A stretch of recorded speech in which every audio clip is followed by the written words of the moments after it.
Hello everyone.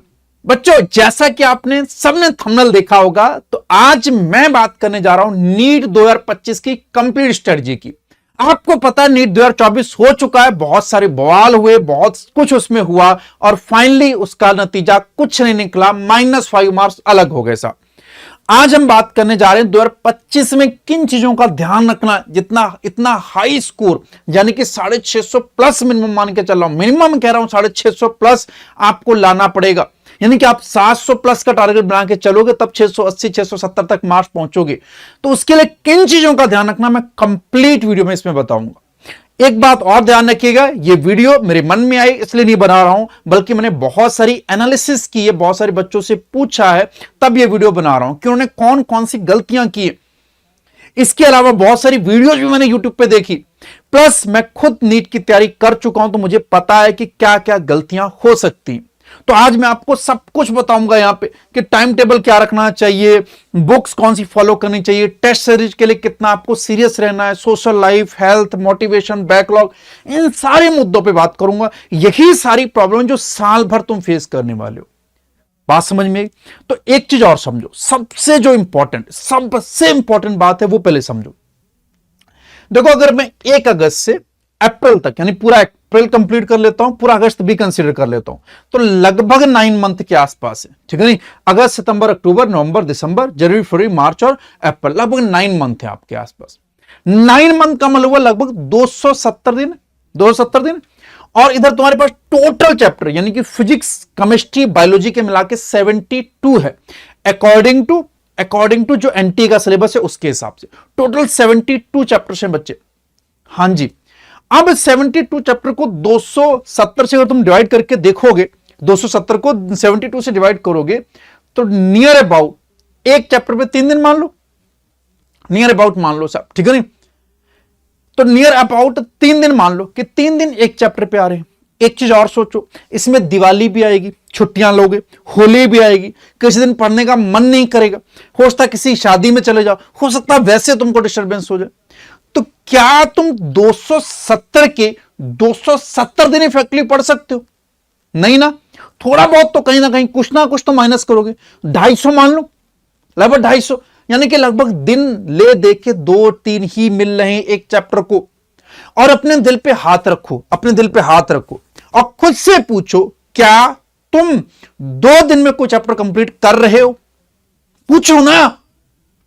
अच्छा, कुछ लोग तुमको गणित समझाएंगे, कुछ चैप्टर बहुत टाइम लेते हैं, कुछ कम लेते हैं, मैं मान गया सा, लेकिन तुम ऐसे कितने चैप्टर जिनको 3 दिन 5 दिन में कंप्लीट कर लोगे, इनका काउंटिंग कर लो, सबकी काउंटिंग कर लो, तब आपको पता चलेगा कि समय कितना कम है। और समझा रहा हूं, पूरे दिन के अंदर तुम 6 से 8 घंटे तो कोचिंग को दे देते हो, यानी ऑनलाइन क्लासेस या लाइव क्लासेस या कोचिंग जाने आने में दे देते हो। तुम्हारे पास कितना बचता है? 6 दिन, यानी 6 घंटे, लगभग 6 से 8 घंटे मान रहा हूं, 6 से 8 घंटे मानो, यानी इन 270 दिनों के अंदर जनवरी फरवरी तक सिलेबस कंप्लीट होता है, तब तक तुम 6 या 8 घंटे दे रहे हो। बात समझना मेरी, जब तक तुम कैलकुलेशन पे नहीं जाओगे, चीजों को प्रैक्टिकली नहीं समझोगे, सिर्फ ऊपर से मन से मान लोगे तो नहीं होने वाला। आपको चीजों को प्रैक्टिकली सोचना पड़ेगा। यानी कि आपके पास 6-7 घंटे डेली हैं फरवरी तक मान लो। फरवरी में अगर टीचर का सिलेबस खत्म हो जाता तो मार्च अप्रैल में आपके पास और ज्यादा टाइम होगा।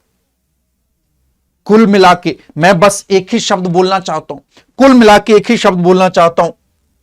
इधर देखो, इधर देखो, समय ही सिलेक्शन है। इसको लिख के चिपका लो। मैं पूरा साल बोलता हूं अपने बच्चों से जिनको पढ़ाता हूं कि समय ही सिलेक्शन है। टाइम का सारा गेम, मेरे पागल आदमी, सारा गेम टाइम का।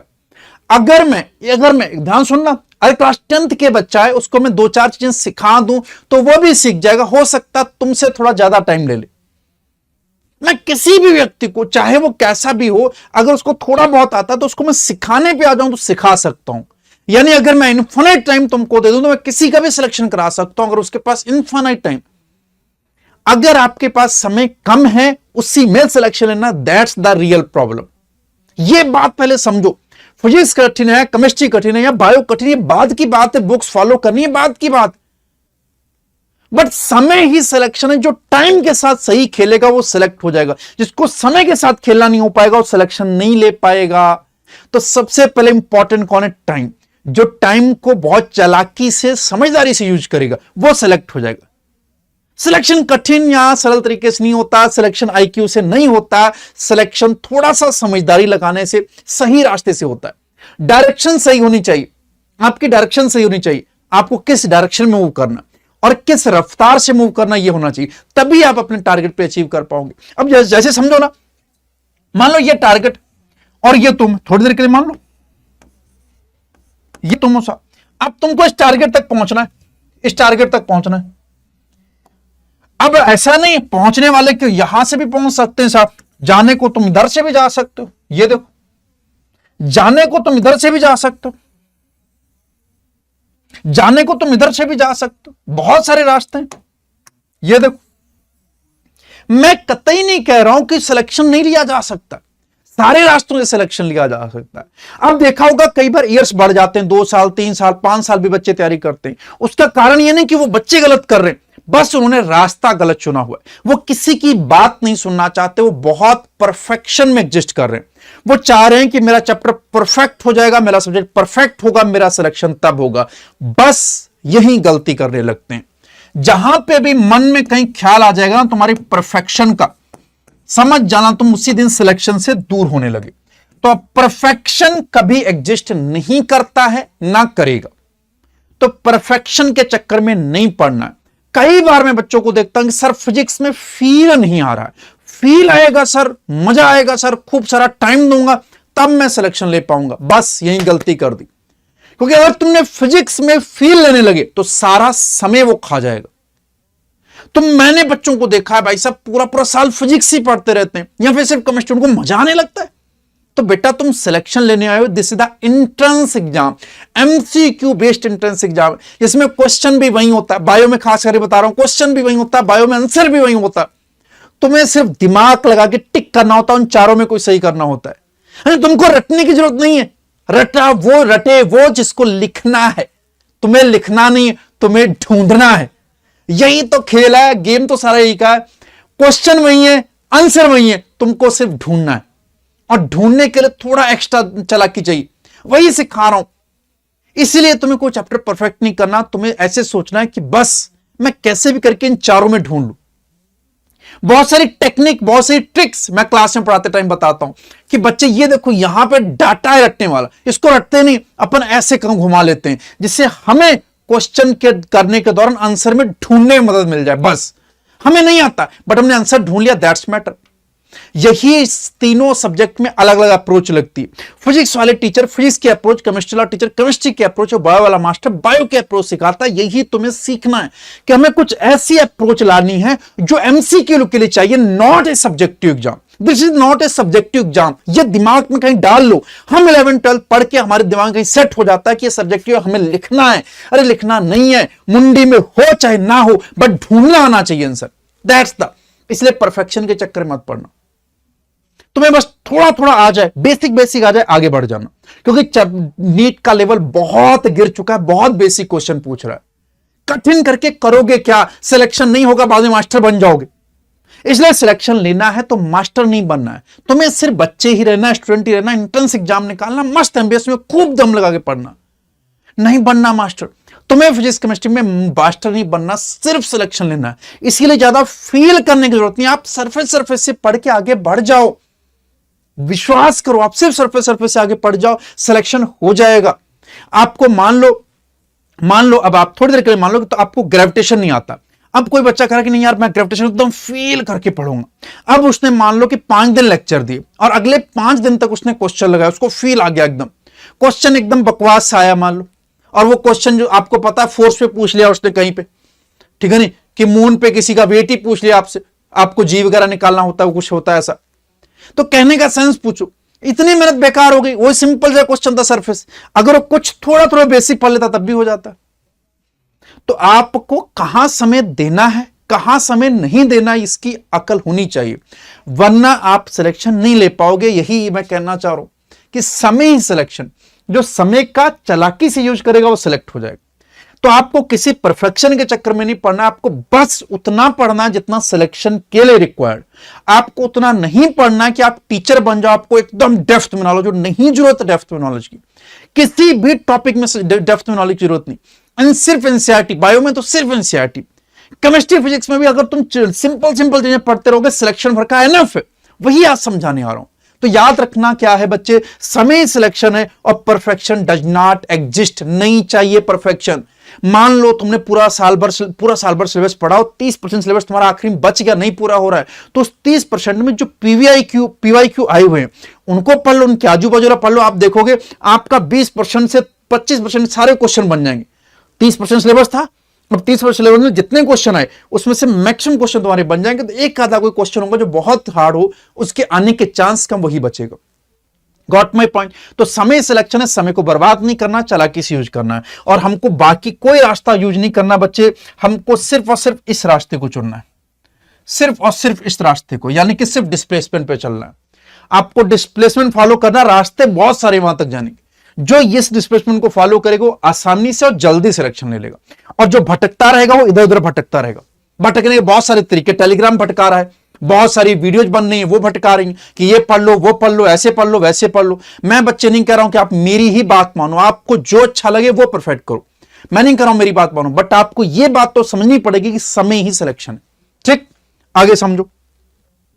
अब यही बात बता रहा हूं, देखो ये मैं डाटा बता रहा हूं कि बहुत सारे बच्चे प्लान तो बहुत अच्छा करते हैं, गुड प्लान, प्लानिंग बहुत अच्छी करते हैं, दिखाऊंगा तुम्हें दिखाऊंगा, प्लानिंग बहुत अच्छी करते हैं, लेकिन उसको सही तरीके से एग्जीक्यूट करने वाले सिर्फ 5%, सिर्फ 5% लोग। प्लान देखो लगभग कितने लोगों ने कर लिया, 74 और 5, 79% लोगों ने अच्छी प्लानिंग करते हैं, लेकिन एग्जीक्यूशन सिर्फ 5% लोगों का है। 74% लोग एग्जीक्यूट ही नहीं कर पाते। प्लानिंग तो बनाते हैं, टाइम टेबल बहुत अच्छा बनाते हैं, 74% लोग अपने प्लान को फॉलो नहीं कर पाते। यह सिर्फ आपका केस नहीं, हर इंसान का केस है साहब। अच्छा, बाकी लोग तो प्लान ही अच्छा नहीं बना रहे साहब, ये 21% का तो प्लानिंग ही अच्छी नहीं, ये तो पहले बाहर हो गए। अब प्लानिंग अच्छी नहीं, उसमें भी प्लानिंग में एक्सक्यूजन 13% कर पाते, 8% एग्जीक्यूट ही नहीं कर पाते।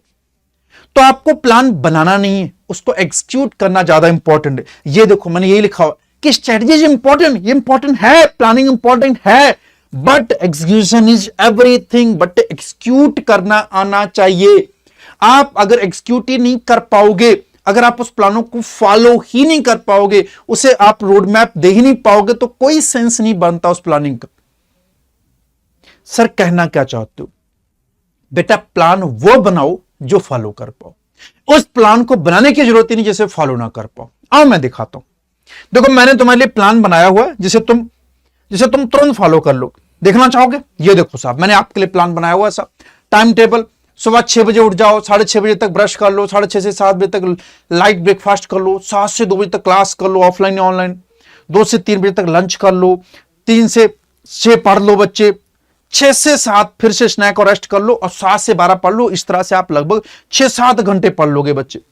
यह भी मैंने लिख दिया कि फिजिक्स कब पढ़नी, केमिस्ट्री कब पढ़नी, बायो कब पढ़नी। अगर कोई तुमको ऐसे कोई प्लान लिख के दे रहा हो ना, समझ जाना कि तुम भी मूर्ख हो और वो भी मूर्ख।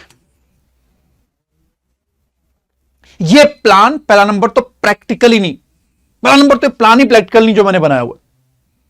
नंबर दूसरी बात, कभी भी एक प्लान किसी भी 10 लोगों के लिए भी फॉलो नहीं होता। हमेशा हर इंडिविजुअल का प्लान अलग होता है। मेरे पास भरमार है साहब, ये देखो लोग प्लान भेजते हैं साहब, ये देखो ऐसे ऐसे प्लान। मैं अक्सर बच्चों को देखता हूं वो यही इसी तरह से प्लान बनाते हैं। बनाना गलत नहीं है, कभी फॉलो ही नहीं होगा। फॉलो कर पाओ तो बताओ कितने लोग इस प्लान को फॉलो कर लेते हैं। लिटरली दिल पे हाथ रख के बताना, कमेंट करना मुझे। क्यों नहीं हो पाता उसका कारण समझाता हूं, बहुत ध्यान सुनना, उसका कारण समझाता हूं। देखो दुनिया में कोई मशीन भी ऐसी एग्जिस्ट नहीं करती जो 100% परफॉर्मेंस के साथ चलती हो। आपने फिजिक्स पढ़ी है, फिजिक्स कहता है कोई भी चीज 100% तरीके से नहीं चलती। आपने कई तरह के मोशन पढ़े होंगे, रोलिंग वाले, ठीक है नहीं, या एसएचएम पढ़ा होगा। एसएचएम भी रुक जाता है, क्यों? क्योंकि उसमें कुछ ना कुछ हिंड्रेंस लग रहा होता है साहब। प्योर रोलिंग मोशन नहीं, तुमने देखा होगा कि रोल करता है इन्फिनिट टाइम तक रोल नहीं कर सकता, क्योंकि कोई ना कोई उसको रेजिस्टेंस कर रहा होता है। यानी कहने का बस इतना सा सेंस है कि दुनिया में 100% परफेक्शन एग्जिस्ट नहीं करता, और अगर तुम इन सारे प्लान्स को देखोगे तुम इसमें 100% एग्जिस्टेंस लाना चाहते हो कि ये प्लान पूरा पूरा फॉलो, पूरा कैसे सर, इतने बजे उठूंगा, इतने बजे सोऊंगा, इतने बजे खाऊंगा, हर कुछ तुमने एकदम प्लान से लिखी हुई, इसीलिए फॉलो नहीं हो पाती। तुमने अपने खुद को अपनी एक जेल में बंद कर दिया, दैट्स द जेल। पहले तो ये जेल डराती भी, बहुत सारे बच्चों को तो घबराहट होने लगती है प्लान देख के, लिटरली बता रहा हूं कि यार इसको फॉलो करना है, उनको तो पहले से सिकनेस होने लगती, ये फैक्ट बता रहा हूं, आधा खेल यहीं खराब। ऊपर से इस प्लान को फॉलो ना करने की टेंशन अलग। अब इस प्लान को बनाना, तुमने शुरू में मोटिवेशन होता है, 5 दिन बढ़िया फॉलो होता है, 6ठे दिन फॉलो नहीं होता सर। अब 7वें दिन ये टेंशन हो रही है कि सर 6ठे दिन मुझसे प्लान फॉलो नहीं हुआ, इस वजह से 7वें दिन भी नहीं होता, और 8वें दिन ये होता है कि 6ठे-7वें दिन फॉलो नहीं हुआ। अब 8वें दिन और टेंशन बढ़ गई साहब, अब उस एंजाइटी में और पढ़ाई नहीं हो रही, सारी गड़बड़ यहीं से शुरू होती। फिर तुरंत मैसेज करते हो अपने टीचर को कि यार प्लान फॉलो नहीं होता, दोस्तों से बताते हो, एंजाइटी टेंशन, वो बोलते हैं ऐसा नहीं ऐसा करो, तुम्हारे प्लान में गड़बड़ी। फिर तुम नया प्लान बनाते हो, 1 हफ्ते बाद, 8 दिन बाद फिर नया प्लान बनता है, इस बार चेंजेस कर लेते हो जहां गड़बड़ हुई थी, फिर प्लान शुरू करते हो साहब। फिर तुम देखते हो कि इस बार 5 दिन, इस बार 7 दिन फॉलो हो गए, 8वें दिन से गड़बड़ फिर शुरू हो गई, 10 दिन तक फिर गड़बड़ हो गए, अब फिर से प्लान बनाने की शुरू करते हो। ऐसे कर करके तुम 2-3 महीने निकाल देते हो, लिटरली बता रहा हूं ये फैक्ट।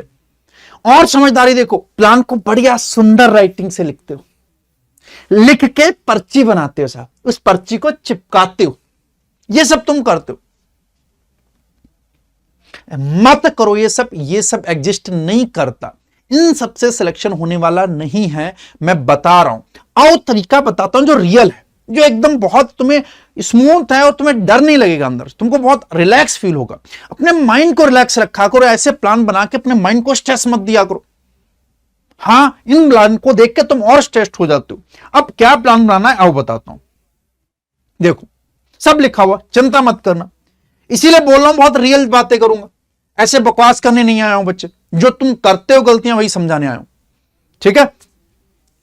देखो टाइम टेबल मिनिमम 6 घंटे का डेली बनाना, मत बनाना 9 घंटे का, मत बनाना 10 घंटे का, मत बनाना 12 घंटे का, सिर्फ 6 घंटे का प्लान बनाना। कितने का?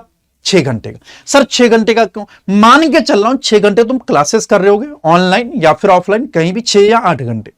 मैं मान के चल रहा हूं मुझे पूरे दिन में सिर्फ 6 घंटे सेल्फ स्टडी के लिए निकालने। पहले 6 का बनाओ, पहले 6 का बनाओ, फॉलो तो करो। अरे तुमसे फॉलो 2 घंटे का नहीं हो रहा, बना तुम 10 घंटे करो, तो इससे बड़े बेवकूफ क्या हो सकते हो। पहले 6 घंटे का बनाओ, तो 6 घंटे का प्लान अपन बनाते हैं, ठीक, सिर्फ 6 घंटे का। 6 घंटे का हमें 5 दिन मान के चल रहा हूं कि मिनिमम 5 दिन, तो इसमें भी 2 दिन दे रहा हूं रिलैक्स। लोग 8-10 घंटे का बनाते हैं, मैं सिर्फ 6 घंटे का बनवा रहा हूं, सिर्फ 5 दिन मान के चल रहा हूं। 6 पंचे कितना हो गया? 30 घंटे। कितना हो गया? 30 घंटे, ठीक। अब मान लो इसको अपन कर लेते हैं, इधर देखो, अब इसको अपन 6 दिन का मान लेते हैं। कितने दिन का? 6 दिन का।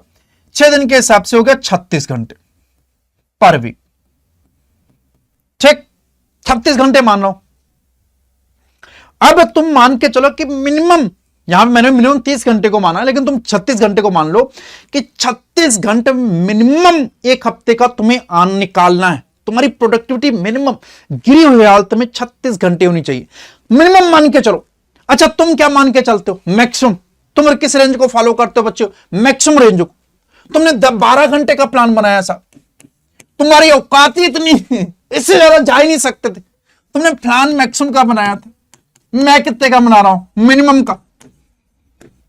तुम बताओ कौन सा प्लान फॉलो होने के चांस है ज्यादा? सर मिनिमम वाले के। ये प्रैक्टिकल है सर, ये प्रैक्टिकल नहीं। अब जब ये फॉलो नहीं होता था, ये फॉलो होता था, तो इतना क्या था? यही डिप्रेशन था, मूर्ख आदमी, यही डिप्रेशन था। तूने 12 घंटे का प्लान बनाया था, 6-7 घंटे का मुश्किल से फॉलो कर पा रहा था, पूरे हफ्ते के एवरेज के हिसाब से 6-7 घंटे फॉलो हो पा रहा था, और जो गैप रह जा रहा था वही तुम्हारा डिप्रेशन था। धीरे धीरे तुम्हारा ब्रेन सोखता जाता है, एंजाइटी आती जाती, दिसंबर में आके पढ़ाई खराब। देख लो, अपने आप को ऑब्जर्व कर लो, जाके देख लो, नवंबर दिसंबर में तुम्हारी जो भाई साहब पढ़ाई की लगती पूछो नहीं।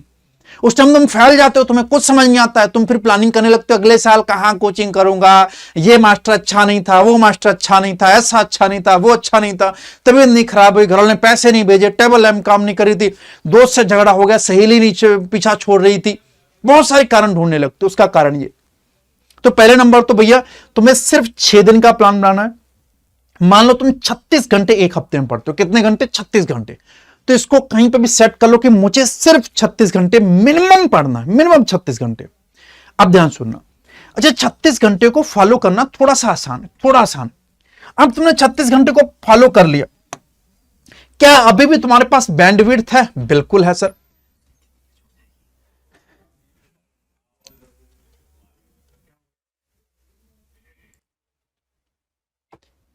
तो ये बात तो ध्यान रखना बच्चे। तो आपको कितने फॉलो करने हैं? सिर्फ 6 घंटे के हिसाब से। 6 घंटे के हिसाब से अगर फॉलो करोगे साहब तो 36 घंटे आ जाएंगे। आप 36 घंटे फॉलो करने की कोशिश करो, आप देखोगे बहुत इजीली 36 घंटे अचीव होंगे एक हफ्ते के हिसाब से। अब तुम 36 के अलावा कोशिश करो कि इनको 40 तक लेके जाओ, 4 घंटे तुम्हें एक्स्ट्रा मिलेंगे। यकीन मानो 4 घंटे तुम पढ़ोगे ना जब एक्स्ट्रा, तुमको अलग ही खुशी होगी। और जब वो खुशी मिलेगी ना, वो ब्रेन के अंदर पॉजिटिव एनर्जी के फॉर्म में स्टोर होगी और वो तुमको मोटिवेट करेंगे कि चल अब 41 भी कर, अब चल 42 भी कर, चल अब 43 भी कर। लेकिन जब तूने प्लान 45 का किया था और तुझसे फॉलो 30 घंटे भी नहीं हो रहे थे, तब वो डिप्रेशन ला रहे थे। लेकिन जब तूने मिनिमम वाले को फॉलो करना शुरू किया तो तू देखेगा तू मैक्सिमम की तरफ बढ़ रहा है। लेकिन जब तूने मैक्सिमम का प्लान बनाया तो तूने देखा कि फॉलो मिनिमम हो रहा है, बीच में क्या आ रहा है? डिप्रेशन हो रहा है। तो मुन्ना हमेशा मिनिमम को फॉलो करना, ठीक। अच्छा एक चीज और, जब भी हम प्लान बनाते हैं तो प्लान कभी भी 100% एग्जीक्यूट नहीं होता। 100% एग्जीक्यूट का मतलब हुआ, जैसे मैंने बताया ना तुम्हें कि डेली तुमको कितने घंटे फॉलो करना है? 8 घंटे। 8 घंटे मिनिमम फॉलो करने, 8 घंटे मिनिमम फॉलो करने साहब, ठीक, सॉरी 6 घंटे। 6 घंटे में मान के चल रहा हूं, ये 8 गलत दिख दिया, 6 घंटे बचे। 6 घंटे मिनिमम फॉलो करने मान लो तुमको, ठीक, 6 घंटे। अब कोई जरूरी नहीं है कि डेली एग्जैक्ट 6 घंटे ही फॉलो, ऐसा भी नहीं होता। किसी दिन 7 घंटे भी हम पढ़ लेते हैं, हमें अच्छा लगता है, हम 7-8 घंटे भी पढ़ लेते हैं। अच्छा किसी दिन किसी डिस्टर्बेंस की वजह से, हो सकता है टीचर ने क्लास लेट छोड़ी हो सकता है कि आप साइकिल से या बाइक से कहीं जा रहे हो क्लास करने, आपकी गाड़ी पंचर हो गई हो सकता है कि आप किसी कारणवश किसी फैमिली मेंबर ने बुला लिया हो, या घर पे का बात करते रहे, कोई इंपॉर्टेंट था तो टाइम चला गया। हो सकता है आप 1 घंटा लॉस कर दो, आप सिर्फ 5 घंटा पढ़ पाओ। कितने घंटे? 5 घंटे। तो हो सकता है किसी दिन 7 घंटे पढ़ो, किसी दिन 6 घंटे पढ़ो, किसी दिन 2 घंटे पढ़ो, हो सकता है किसी दिन 8 घंटे भी पढ़ लो, किसी दिन 7 घंटे, किसी दिन 7.5 घंटे, हो सकता है किसी दिन 3.5 घंटे पढ़ो। It's normal, it's normal Munna, it's normal. कोई दिक्कत वाली बात नहीं, कोई जरूरी नहीं 6 तो 6 ही माने। मैंने बोला ना आपको मिनिमम कितना? 36 घंटे पर वीक, मिनिमम 36 घंटे। वो इसको हटा देता हूं मैं, मिनिमम 36 घंटे कर देता हूं बच्चे, इसको 6 कर दो बच्चे, इसको मिनिमम 36 घंटे पर वीक मान लो कि मिनिमम इतना एवरेज आना चाहिए। अब इसको काउंट कर लो, लगभग 36 से ज्यादा ही आ रहा होगा, काउंट कर लो 36 से ज्यादा ही आ रहा होगा बच्चे। तो 36 घंटे हो रहे हैं ना, तो बस तुम्हें खुश हो जाना कि यार 36 घंटे मैंने कंप्लीट कर ली। कोई दिक्कत नहीं, किसी दिन नहीं पढ़ने का मन किया, कोई दिक्कत नहीं, आगे उसको हम कवर करेंगे। हो सकता है किसी दिन ज्यादा भी पढ़ लें 8 घंटे, हो सकता है किसी दिन 3.5 घंटे भी पढ़ें। तो इट डज नॉट मैटर कि डेली 6 घंटे, लेकिन यह बहुत इंपॉर्टेंट है कि आप डेली पढ़ाई करो। यह बहुत इंपॉर्टेंट है कि आप लगभग 6 घंटे के इर्द गिर्द तो पढ़ो ही। ऐसा ना हो कि 3 दिन 1 घंटे पढ़ रहे, तो जाहिर सी बात है बचे हुए 3 दिन पे बहुत प्रेशर आ जाएगा। इसी वजह से आप डेली कम से कम 5-6 घंटे 5 घंटे पढ़ो, किसी दिन 7 घंटे, किसी दिन 8 घंटे भी पढ़ लिए। तो मिनिमम इस शेड्यूल को फॉलो करो, आप देखोगे बहुत ही प्रैक्टिकल है और फॉलो होने वाला है। इससे आपकी कंसिस्टेंसी बहुत अच्छे से मेंटेन रहेगी और आपको टेंशन, डिप्रेशन, एंजाइटी नहीं होगा। प्लस आपके जो हाथ पैर फूलते हैं उस शेड्यूल को देखे वो नहीं फॉलो होंगे। अब जब तुम्हारी कंसिस्टेंसी मेंटेन रहेगी, अगर तुमने इसको फॉलो कर लिया, 21 दिन फॉलो कर लिया, विश्वास करना कितने दिन? 21 दिन। अगर 36 घंटे वाली बात फॉलो कर ली तो अगली बार तुम्हें 40 घंटे फॉलो करने से कोई नहीं रोक पाएगा। कितने दिन? 21 दिन। सर 21 दिन क्यों बोल लो? ये साइंस का मानना है कि 21 दिन में कोई भी हैबिट हमारी डेवलप होती है और 90 दिन में वो हमारी लाइफस्टाइल बन जाती। तो आप अगर 21 दिन इसको फॉलो कर लोगे तो 36 से 40 पहुंचना बड़ा आसान। फिर 40 से आप 42 कर लो, 45 कर लो, जैसे जैसे एग्जाम आते जाएंगे पास में, से आपकी थोड़ा थोड़ा कंसिस्टेंसी बढ़ती जाएगी। बात समझ में आई नहीं आई? और हमेशा टाइम टेबल जो होना चाहिए वो टारगेट ओरिएंटेड होना चाहिए। कभी ये नहीं है कि फिजिक्स अब पढ़ूंगा, केमिस्ट्री अब पढ़ूंगा, बायो पढ़ूंगा। देखो अगर डेली चारों सब्जेक्ट पढ़ रहे हो तो ये बहुत आइडियल कंडीशन है, बट ये प्रैक्टिकल नहीं होती। Though there is a difference, ideal condition है बट प्रैक्टिकल नहीं है। अब प्रैक्टिकल क्यों नहीं? क्योंकि हम जब एक बार फ्लो बन जाता तो हम चाहते हैं वही सब्जेक्ट पढ़ते रहे। तो इट्स ओके, आपका टारगेट होना चाहिए, जैसे कि टारगेट ओरिएंटेड का मान लो 1 अगस्त से 8 अगस्त के बीच में ये 4 टॉपिक जो टेस्ट में आ रहे हैं, हमें सिर्फ टेस्ट के पढ़ना। ये 4 टॉपिक जो टेस्ट में आ रहे हैं, हमने सब कुछ इसके हिसाब से पढ़ना, हमें सिर्फ इसके हिसाब से पढ़ना। तो ये टेस्ट में आ रहे हैं तो इस टेस्ट पे फोकस करके बस इतना ही टारगेट फॉलो करना। हमें नहीं पता दिसंबर में क्या होगा, सितंबर में क्या होगा, अक्टूबर में क्या होगा, रिवीजन होगा नहीं होगा, क्या कर पाऊंगा, खत्म। सिर्फ आपका फोकस 8 अगस्त तक होना चाहिए कि 8 अगस्त को पेपर है, आज 1 अगस्त होगी, मेरे पास 8 दिन है, 8 दिन में ये सारे टॉपिक मुझे रिवाइज करने। अब हो सकता है, अब चूंकि ये टॉपिक काफी ज्यादा हो सकता है आपको देख के लग रहा हो सर ये टॉपिक 1 हफ्ते में मुझसे तो नहीं हो सकती, मैं मैक्स टू मैक्स पूरी ताकत लगा दूं साहब तो मैक्स टू मैक्स बायो तो कंप्लीट कर लूंगा साहब, बॉटनी जूलॉजी कर लूंगा, मोशन इन 1D सर मेरा थोड़ा सा पढ़ा हुआ है टीचर के साथ, सर केमिकल काइनेटिक्स मुझे थोड़ा सा कठिन लगता है। अब ध्यान सुनना, अब यही तुम्हारा दिमाग है, यही स्ट्रेटजी काम आएगी हमेशा। तब तुमको क्या करना है कि बायो में कैसे में देखो टाइम को बांट रहा हूं, मेरे पास 1 अगस्त है, 2 है, 3 है, 4 है, 5 है, 6 और 7, 8 को एग्जाम है, तो मेरे पास टोटल 7 दिन। कितने दिन है? 7 दिन। ऐसा होगा, इट्स वेरी कॉमन कि आपका टॉपिक बहुत ज्यादा होंगे, आपके पास समय कम होगा। अगर अभी से ऐसी प्लानिंग नहीं बनाओगे तो यकीन मानो आखिरी में भी नहीं बन पाएगी। बहुत सारे बच्चे क्या करते हैं कि छोड़ो अभी छोड़ो, अपन आखिरी में देखेंगे। आखिरी में कुछ नहीं होता है, आखिरी में सिर्फ डिप्रेशन होता है, आखिरी में कुछ नहीं होता, आखिरी में सिर्फ डिप्रेशन होता है। इसलिए प्लानिंग अभी से बनानी पड़ेगी, इसको अभी से लो, इसको अभी से टैकल करना सीखो। अभी से नहीं समझोगे तो आगे भी कुछ होने वाला नहीं। अब तुम्हारे पास 7 दिन है, टेस्ट में आ रहा है साहब, अब हमको यह नहीं फोकस करना कि चैप्टर परफेक्ट हो जाए, नहीं रे पागल आदमी, यही तो दिमाग लगा। जो टॉपर बच्चा वो यही चीज अलग करता है, वो इनको परफेक्ट नहीं करेगा, ना ना ना ना, उसको बस ये सोचना है कि 7 दिन में, अब वो क्या सोच रहा है, 7 दिन में 720 में 720 कैसे आएंगे, 720 में 720 कैसे आएंगे। अब उसने दिमाग लगाया कि देखो 720 लाने जिसमें से 360 तो सिर्फ बायो के हैं, तो देखो ऐसा करो कि इसके साथ मत खेलो, इसके साथ मत खेलो, इसके साथ कोई रिस्क मत करो, क्योंकि क्वेश्चन वही होगा, आंसर वही होगा, तुम्हें सिर्फ ढूंढना है। तो तुम क्या करो साहब, अब इसमें सिर्फ एक तो रिवीजन कर लो, रिवीजन जरूरी, अच्छे से रीड करके रिवीजन कर लो, अच्छे से रीड करके रीड करो और रिवीजन कर लो। उसने सिर्फ रिवीजन किया साहब, अच्छे से टीचर ने पढ़ाया था, साथ में पढ़ा था, रिवीजन किया और दोनों चैप्टर से 50-50 क्वेश्चन यानी 100 क्वेश्चन लगा लिए। इतना करने में उसको 2 दिन लगे। कितने दिन लगे? 2 दिन। ध्यान से सुनते जाना, सिर्फ उसको इतना करने में 2 दिन लगे। अब उसने 2 दिन के अंदर साहब 360 नंबर नियर अबाउट पक्के कर लिए, नियर अबाउट 360 नंबर पक्के कर लिए। और प्लस कभी बीच बीच में टाइम लग के वो रिवाइज भी कर लेता है। जब भी उसने पढ़ा था तो उसने उसके ऊपर मार्कर से टिक किया था कि इंपॉर्टेंट लाइन है, तो बीच बीच में वो इंपॉर्टेंट चीजें रिवाइज भी कर लेता है 5-10 मिनट निकाल के, क्योंकि उसको पता बायो बहुत इंपॉर्टेंट, इसमें रिस्क नहीं लेना है, बिल्कुल रिस्क नहीं। इसलिए बायो पहले तैयार की, रिविजन के लिए भी थोड़ा थोड़ा टाइम 10-15 मिनट देता रहा। यही फॉलो करना है तुमको। फिर आते हैं केमिस्ट्री पे, 180 नंबर है साहब केमिस्ट्री पे। साहब उसने केमिस्ट्री पे आते हैं। अब केमिस्ट्री में उसने केमिकल काइनेटिक्स में अच्छे से टीचर के नोट्स रीड किए, अच्छे से उसको रिवाइज किया। रिवाइज करने में उसको 1 दिन 6 घंटे पूरे लग गए साहब। हो सकता है तब भी कुछ टाइम कम पड़ गया साहब, हो सकता है रिवीजन। अगले दिन उसने फिर से रिवाइज किया, प्लस इसके अंदर अकेले चैप्टर के अंदर 100 से 150 क्वेश्चन लगा लिए। अब ये 100-150 क्वेश्चन कौन से हो सकते हैं? या तो PYQ हो सकते हैं, DPP हो सकती हैं, या टीचर ने बताया हो कि इस जगह से कर लेना, आपके फेवरेट टीचर ने बताया होगा तो वही करना है आपको बस। इसके अलावा कोई मार्केट की बुक्स नहीं लगानी, कुछ नहीं लगाना, बस उसमें से 100-150। सर इतने क्यों? बेटा अगर तुमने इसको परफेक्शन में लग गए तो सिर्फ यही तैयार होगा, सिर्फ 360 ही नंबर आएंगे। अगर इसको परफेक्शन में लग गए सिर्फ 180 नंबर आएंगे। अब तुमने दोनों को अच्छे से तैयार कर लिया। अब आती साहब बारी फिजिक्स की। 2 दिन इसको दे दिए, 2 दिन इसको दे दिए, कितने दिन हो गए? 4। अभी भी कितने दिन बचे हैं? 3। अब 180 नंबर का खेल बचा साहब। फिजिक्स से साहब बहुत टाइम लेती साहब, तो 3 दिन दे रहे हैं ना, तीनों दिन तुमको क्या करना है, पढ़ना है, क्वेश्चन करने, पढ़ना है, क्वेश्चन करने, पढ़ना, क्वेश्चन करने। मान लो कि 180 में पूरा मोशन एंड माइंड पूरा नहीं तैयार हुआ, 80% तैयार हुआ।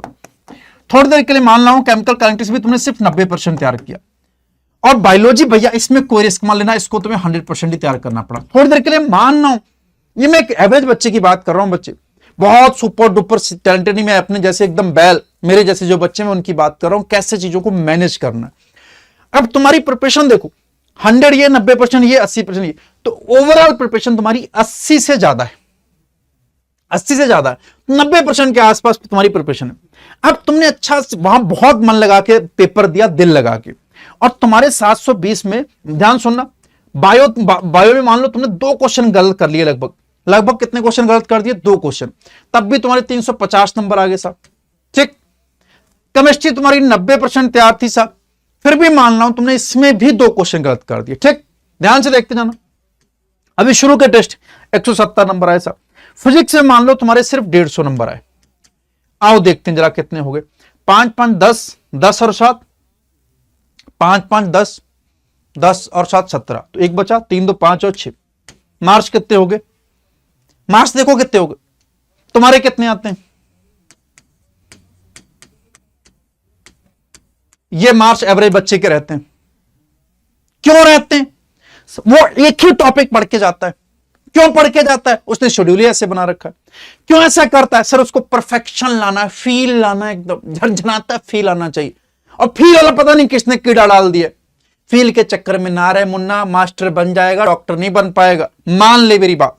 तो इस वजह से फील नहीं लाना है। अब ये तीनों तुम्हारे परफेक्ट नहीं हुए, बट तुमने पढ़ लिए, ठीक ठाक पढ़ लिए, हल्का सा रिवाइज करी। अरे एक बार थोड़ा ना, इनको अगली बार फिर टाइम दे, फिर अगली बार टाइम दे, लास्ट में सिलेक्शन लेना है, वो हो जाएगा यार, काय को चिंता करते हो। तो इन चीजों का ध्यान रखना है। अब इस टारगेट के आधार पर बनाना है। आपका टारगेट ऐसा होना है कि 2 दिन में ये कर लूंगा, 2 दिन में ये कर लूंगा, 3 दिन में ये खत्म। कोई 7 बजे उठना, 9 बजे उठना, ब्रश करना, ये करना, वो करना, ये सब कुछ नहीं, नौटंकी नहीं। 2 दिन ये, 2 दिन ये, 2 दिन ये। प्लस इसके अलावा टाइम लेके जो टीचर पढ़ा रहा है साथ में, उसको भी कंप्लीट करना है। भाई टीचर भी तो पढ़ा रहा है ना साथ साथ, वो तो कुछ और पढ़ा रहा है, टेस्ट में कुछ और आ रहा है, तो दोनों को साथ लेके चलना है पैरेलल में। टीचर चूंकि स्लोली पढ़ाता है और आराम से पढ़ा रहा होता है, तो मुझे लगता है आधे घंटे से 40 मिनट, अगर तुम 1 घंटा भी सीरियसली पढ़ लोगे तो हो जाएगा। 1 घंटा सीरियसली। 3 दिन आई थिंक जूलॉजी क्लास होती होगी, 3 दिन बॉटनी की, फिर इसके अलावा फिजिक्स केमिस्ट्री सब मिला के भी रोज 1 घंटा भी अगर पढ़ते जा रहे हो तो ठीक ठाक कवर होता जाएगा। चलो एक की जगह 2 घंटे मान लो, तो 2 घंटे तुम मान लो इसको दे देते हो अपने प्रेजेंट को, और 4 घंटे टेस्ट को, फिर भी तुम्हें लग रहा तो 3-3 में बांट लो, तब भी तुम अच्छा करोगे दोनों तरफ। बात समझ में आ रही नहीं आ रही? अब चूंकि ये सब जब टेस्ट में आ रहा है तो जाहिर टीचर पढ़ा चुका होगा, तो जब टीचर ने पढ़ाया था तब भी तो तुमने 3-3 घंटे दिए थे, हाँ है ना?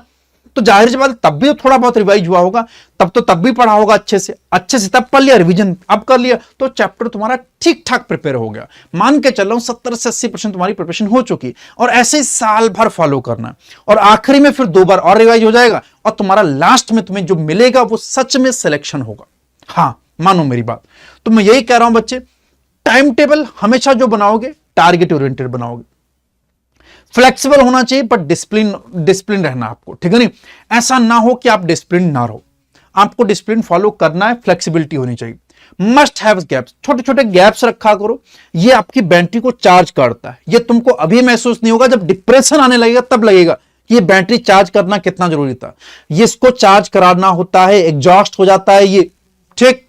और देखो, must be according to test planner plus lecture, आपके लेक्चर के हिसाब से और टेस्ट प्लानर के हिसाब से होना चाहिए कि 2 से 3 घंटे में डेली के लेक्चर्स को दूंगा, 2 से 3 घंटे में टेस्ट प्लानर को, यानी कि टेस्ट के हिसाब से दूंगा, ठीक है नहीं?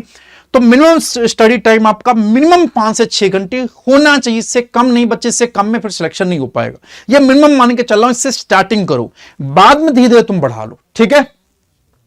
चलिए साहब, मैंने पहले बोला है 21 हार्ड चैलेंज लो साहब। आपको किसी भी हैबिट को बनाने में 21 दिन लगेंगे, और 21 दिन को हार्ड चैलेंज के फॉर्म में लो। 21 दिन बाद देखोगे आपकी हैबिट बन जाएगी। जो हैबिट बनाने की मैं कोशिश कर रहा हूं उसको समझो, वो बन जाएगी, तो उसके बाद तुम्हारे लिए बहुत आसानी होगी, ठीक है बच्चे?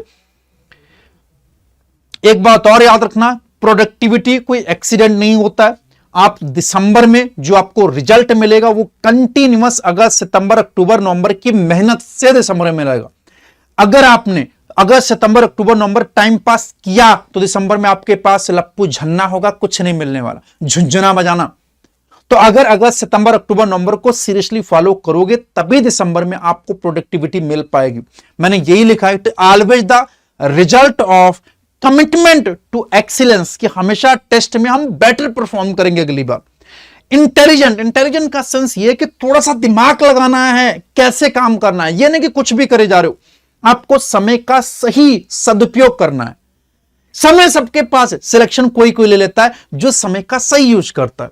इसके अलावा प्लानिंग जो मैं अभी बनवा रहा हूं, इसके अलावा फोकस एफर्ट, ये तो बहुत इंपॉर्टेंट है। मोबाइल ये सारा फोकस बिगाड़ देता है, तो इन सब पे ध्यान दोगे तभी आपको प्रोडक्टिविटी मिलेगी। अचानक से प्रोडक्टिविटी नहीं आने वाली, अचानक से सिलेक्शन नहीं होने वाला। आपके छोटे छोटे छोटे छोटे एफर्ट्स ही आपको सिलेक्शन की तरफ ले जाएंगे।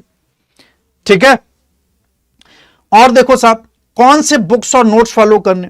अच्छा, तुमने वो देखा, कोई भी आपने केमिस्ट्री में रिएक्शंस पढ़ी होंगी, थोड़ा सा टेम्परेचर चेंज करो, थोड़ा सा प्रेशर चेंज करो, प्रोडक्ट चेंज हो जाता है। अरे तेरे केस में भी छोटे छोटे एफर्ट्स तुम्हारा सिलेक्शन करा या रोक सकते हैं। छोटे छोटे एफर्ट्स, तो आपको छोटी छोटी चीजों में चेंज करना है। कोई बहुत बड़ा अचानक तूफान नहीं लाना है, छोटी छोटी हैबिट चेंज करोगे, देखोगे सिलेक्शन अपने आप हो जाएगा।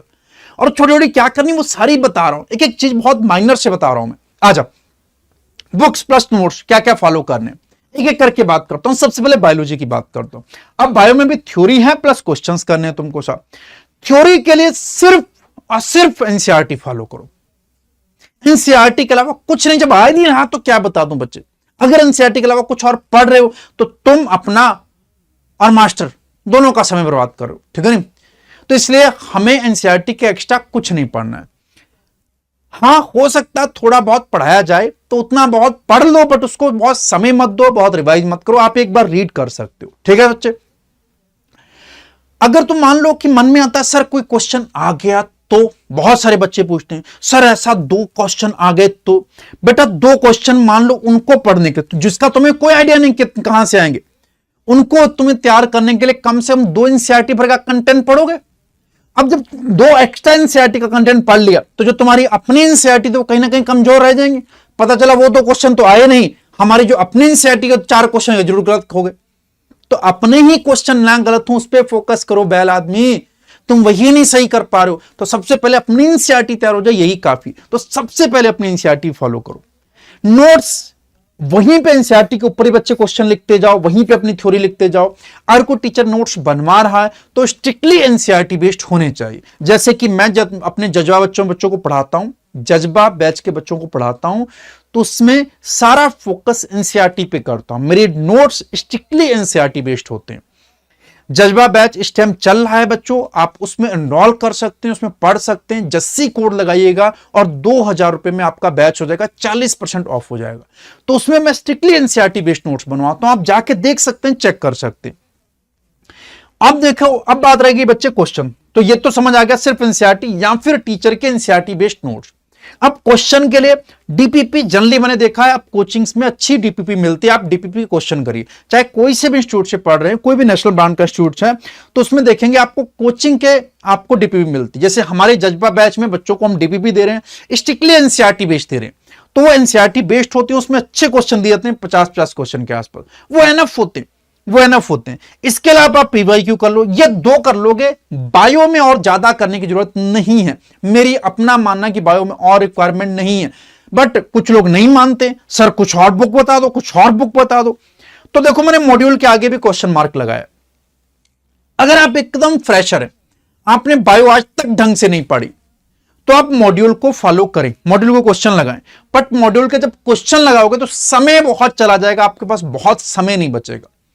अब इसमें बहुत सारी एक्सरसाइजेज होती हैं मॉड्यूल्स के, मैंने जनरली मॉड्यूल जितने भी देखे हैं, ठीक है नहीं, तो एक्सरसाइज 1 होती, 2 होती, 3 होती, 4 होती। तो पीवाईक्यू वाली तो एक्सरसाइज इसी में कवर हो गई। ठीक, अब एक्स्ट्रा उसके अंदर ढूंढना कि कौन सी एक्सरसाइज ज्यादा रेलिवेंट है, वो लगा सकते हो। दूसरा ऑप्शन ये, या पूरा मॉड्यूल उनके लिए है जो बच्चे एकदम फ्रेशर हैं, एकदम उनको कुछ नहीं आज तक पढ़ा, तो वो लगा सकते हैं, उनके लिए बहुत ज्यादा हेल्पफुल होगा। लेकिन अगर आप एक आधा ड्रॉप ले चुके हैं, आपको चैप्टर थोड़ा बहुत आता है, आपके टेस्ट में क्वेश्चन बन जाते हैं, तब भैया आप मॉड्यूल को फॉलो ना करो। बट अगर करना भी तो उसमें रेलिवेंट एक्सरसाइज ही कर लो, क्योंकि इसमें समय बहुत चला जाएगा।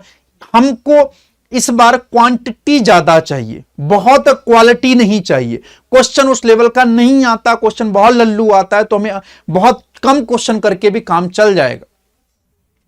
अगर किडनी की position last thoracic third number है, तुम चाहे 2 बार क्वेश्चन करो चाहे 10 बार क्वेश्चन करो, वही रहेगी। और तुम्हें आता है तो आता है, नहीं आता तो नहीं आता है। हार्ट अगर फ्रेंच क्लच जैसा है, बंद मुट्ठी जितना है, अगर तुम्हें पता है तो पता है, नहीं पता तो नहीं पता। इसलिए बायो में बहुत क्वेश्चन करके आप डाटा बदल नहीं दोगी। तो आपको डाटा पता है तो पता, नहीं पता तो नहीं पता। कुछ जगह पे क्वेश्चन की ज्यादा रिक्वायरमेंट होती है, जैसे जेनेटिक हो गया, वहां पे खूब सारे क्वेश्चन कराने पड़ते हैं क्योंकि उससे अप्रोच बनती है। जैसे फोटोसिंथेसिस में बहुत सारे क्वेश्चन कराता हूं PS1 PS2 पे, उससे बच्चा कंफ्यूजन होता है। जैसे कि प्लांट किंगडम में मैं कुछ क्वेश्चंस प्रोफाइट और गैमेटोफाइट पे क्वेश्चन कराता हूं कि उसमें कंफ्यूजन होता है। तो जहां पे क्वेश्चन रिक्वायरमेंट ज्यादा है वहां थोड़े ज्यादा कर लो, वरना बहुत क्वेश्चन करके फायदा नहीं होने वाला। जो डाटा है वो तुम्हें तैयार होना चाहिए। बात समझ में आई? इसलिए कह रहा हूं कि बहुत सारी बुक्स या मॉड्यूल को फॉलो नहीं करो। बट फिर भी तुम मानोगे नहीं, सर बता दो सर फिंगर टिप करें या ना करें, सर बता दो सर कोई और बुक बता दो, सर करूं या नहीं करूं, सर कुछ और बुक बता दो, सर कुछ और बुक्स बता दो, सर नहीं कुछ और बुक्स बता दो। ऐसा नहीं है मुझे मार्केट की बुक्स नहीं पता, अरे मैं यही कर रहा हूं बच्चे, मेरा यही काम है। बट मत लगाओ। अब जैसे ट्रूमैन्स की बुक आते हैं, बहुत अच्छी बुक है, मैं बुक में की बुराई नहीं कर रहा हूं, बुक्स तो बहुत प्यारी बुक है ये सब, ठीक है नहीं। बट ये टीचर के लिए, अगर किसी को टीचर बनना है तो इसकी थ्योरी पढ़े, इसके क्वेश्चन करे, लेकिन आप करके सिर्फ समय बर्बाद करोगे और कुछ नहीं करोगे। इसके अलावा फिंगर टिप में बहुत अच्छे क्वेश्चन है, बहुत सारे बच्चे फॉलो करते हैं, इससे सिलेक्शन लेते हैं। बट मैं कहूंगा बहुत ज्यादा आप इसमें क्वेश्चन लगा के, इसमें बहुत ज्यादा क्वेश्चन भी नहीं, ठीक ठाक क्वेश्चन है, तो आप इसको बहुत फॉलो करके भी नहीं कि बहुत ज्यादा फायदा होने वाला है। इसके अलावा ये बालाजी प्रकाशन की आती है एस अंसारी साहब के एनसीईआरटी, बहुत अच्छी बहुत प्यारी बुक्स, लिटरली बहुत अच्छे क्वेश्चन, आप लगाओगे आपको मजा आ जाएगा साहब। आप फिंगर टिप लगाते हो, इसके भी क्वेश्चन अच्छे, इसके क्वेश्चन भी अच्छे, इसमें प्लस एक्स्ट्रा क्वेश्चन भी है कुछ जो कि अलग एक्सरसाइज बना के दे रखे, ये भी बुक बहुत प्यारी। इसके अलावा मास्टर द एनसीईआरटी, इसकी बायोलॉजी केमिस्ट्री सब बहुत अच्छी, अरिहंत प्रकाशन की बहुत अच्छी बुक है ये भी। इसके अलावा ये बुक आती साहब सिंगेज की, ये भी बुक बहुत अच्छी। अब ये बहुत सारे बच्चे अलग तरीके से, ये बच्चे ये बुक करके भी सिलेक्शन लिए, इस बुक को भी करके बच्चे सिलेक्शन लिए, इन बुक को भी करके सिलेक्शन लिए और इन बुक को भी करके सिलेक्शन लिए, और जिन्होंने नहीं की वो भी सिलेक्शन लिए। अब ध्यान सुनना, मैं तो कहूंगा कोई बुक मत लगाओ, बट फिर भी तुम्हें बहुत जिद कसम खा रखी एक बुक तो बताओ, तो नंबर 1 पे मैं ये बोल दूंगा कि इसको फॉलो कर लो। इसको क्यों बोलना, इसके 2 कारण है। एक तो बच्चों में पॉपुलर है, पॉपुलैरिटी है इसकी, तो लोगों को अलग से सेटिस्फेक्शन होता है कि अरे यार मैं तो पॉपुलर बुक लगा रहा हूं। दूसरा इसके क्वेश्चन भी अच्छे हैं। तीसरा इसमें लिमिटेड ही क्वेश्चन है, बहुत ज्यादा अचानक से क्वेश्चन है, जैसा कि सिंगेज में अचानक से बहुत ज्यादा क्वेश्चन है, लगेंगे नहीं तुमसे, ठीक है नहीं। नंबर 2 पे ये बुक। अब इस बुक में सिर्फ एक ही दिक्कत है, एक तो क्वेश्चन बहुत ज्यादा, इसमें भी ठीक ठाक क्वेश्चन लेकिन सिंगेज से कम है। इसमें क्वेश्चन ज्यादा है, क्वेश्चन बहुत अच्छे हैं, बट इसमें कुछ एनसीईआरटी के अलावा भी कुछ क्वेश्चन दे रखे हैं। बट इन दोनों के अलावा मैं किसी को भी रिकमेंड नहीं करूंगा। नंबर 1 पे ये रिकमेंडेशन है, नंबर 2 पे ये रिकमेंडेशन है, ठीक है बच्चों। इसके अलावा बाकी सारी बुक्स अच्छी हैं, बट मैं नहीं कहूंगा कोई भी बुक तुम फॉलो करो। चलिए नेक्स्ट बात कर लेते हैं केमिस्ट्री की। चूंकि मैं केमिस्ट्री का स्पेशलिस्ट नहीं हूं, इसीलिए मैं पहले ही लिख चुका हूं कि आप फॉलो करें अपने मेंटर और टीचर को, ठीक। फिर भी मुझसे पूछोगे तो मैं कहूंगा बच्चे एनसीईआरटी ऑर्गेनिक प्लस इनऑर्गेनिक की जरूर पढ़ लेना। फिजिकल के एनसीईआरटी पढ़े बिना काम चल जाएगा, उसके लिए आप टीचर के नोट्स पे डिपेंड है। नोट्स केमिस्ट्री में इंपॉर्टेंट होते हैं, जितने अच्छे नोट्स होंगे उतना आपको फायदा मिलेगा। एनसीईआरटी और ऑर्गेनिक और इनऑर्गेनिक की भी बहुत सारे बच्चे नहीं पढ़ते हैं, सिलेक्शन लेते हैं, चलेगा बच्चे, कोई दिक्कत नहीं, आप सिर्फ नोट से भी आराम से सिलेक्शन ले सकते हैं। बट बहुत सारे क्वेश्चन खास करके इनऑर्गेनिक में और ऑर्गेनिक में भी कह सकता हूं कि उसमें डायरेक्ट किससे आ जाते हैं, एनसीईआरटी से आ जाते हैं। तो पढ़ेंगे तो आपको बहुत हेल्प होगा। टेस्ट वगैरह में भी देखोगे डायरेक्ट क्वेश्चन उठ जाते हैं। अभी थोड़े दिन पहले एक क्वेश्चन आया था फॉस्फेनिक एसिड करके, तो वो बच्चों को नहीं समझ आया कहां से आया, क्योंकि नोट्स में नहीं था ज्यादातर, वो एनसीईआरटी बेस्ड था। तो पढ़ोगे तो बहुत हेल्पफुल होगा, लेकिन अगर आपके पास समय नहीं है तो आप सिर्फ नोट्स पढ़ सकते हैं। क्वेश्चंस बच्चे, क्वेश्चंस की कोई लिमिट नहीं होती, आप कितने भी लगा सकते हैं। अब चूंकि फिजिक्स में भी लगाने हैं, बायो में भी लगाने हैं, केमिस्ट्री में भी लगाने हैं, आपके पास एक चैप्टर के लिए 2 ही दिन है, उसमें थ्योरी भी पढ़नी है और इसके अलावा टीचर के लेक्चर भी देखने हैं। तो ये बात समझो, आपको प्रैक्टिकल होना बहुत जरूरी है। आप समय बर्बाद नहीं करेंगे, समय बहुत कम है। देखो मैं अगर फिजिक्स का टीचर हूं तो मैं तो चाहता हूं सारी बुक्स भी पढ़ लो, मेरे नोट्स भी पढ़ लो, एनसीईआरटी भी पढ़ लो, तो 10 बार रिवाइज भी कर लो।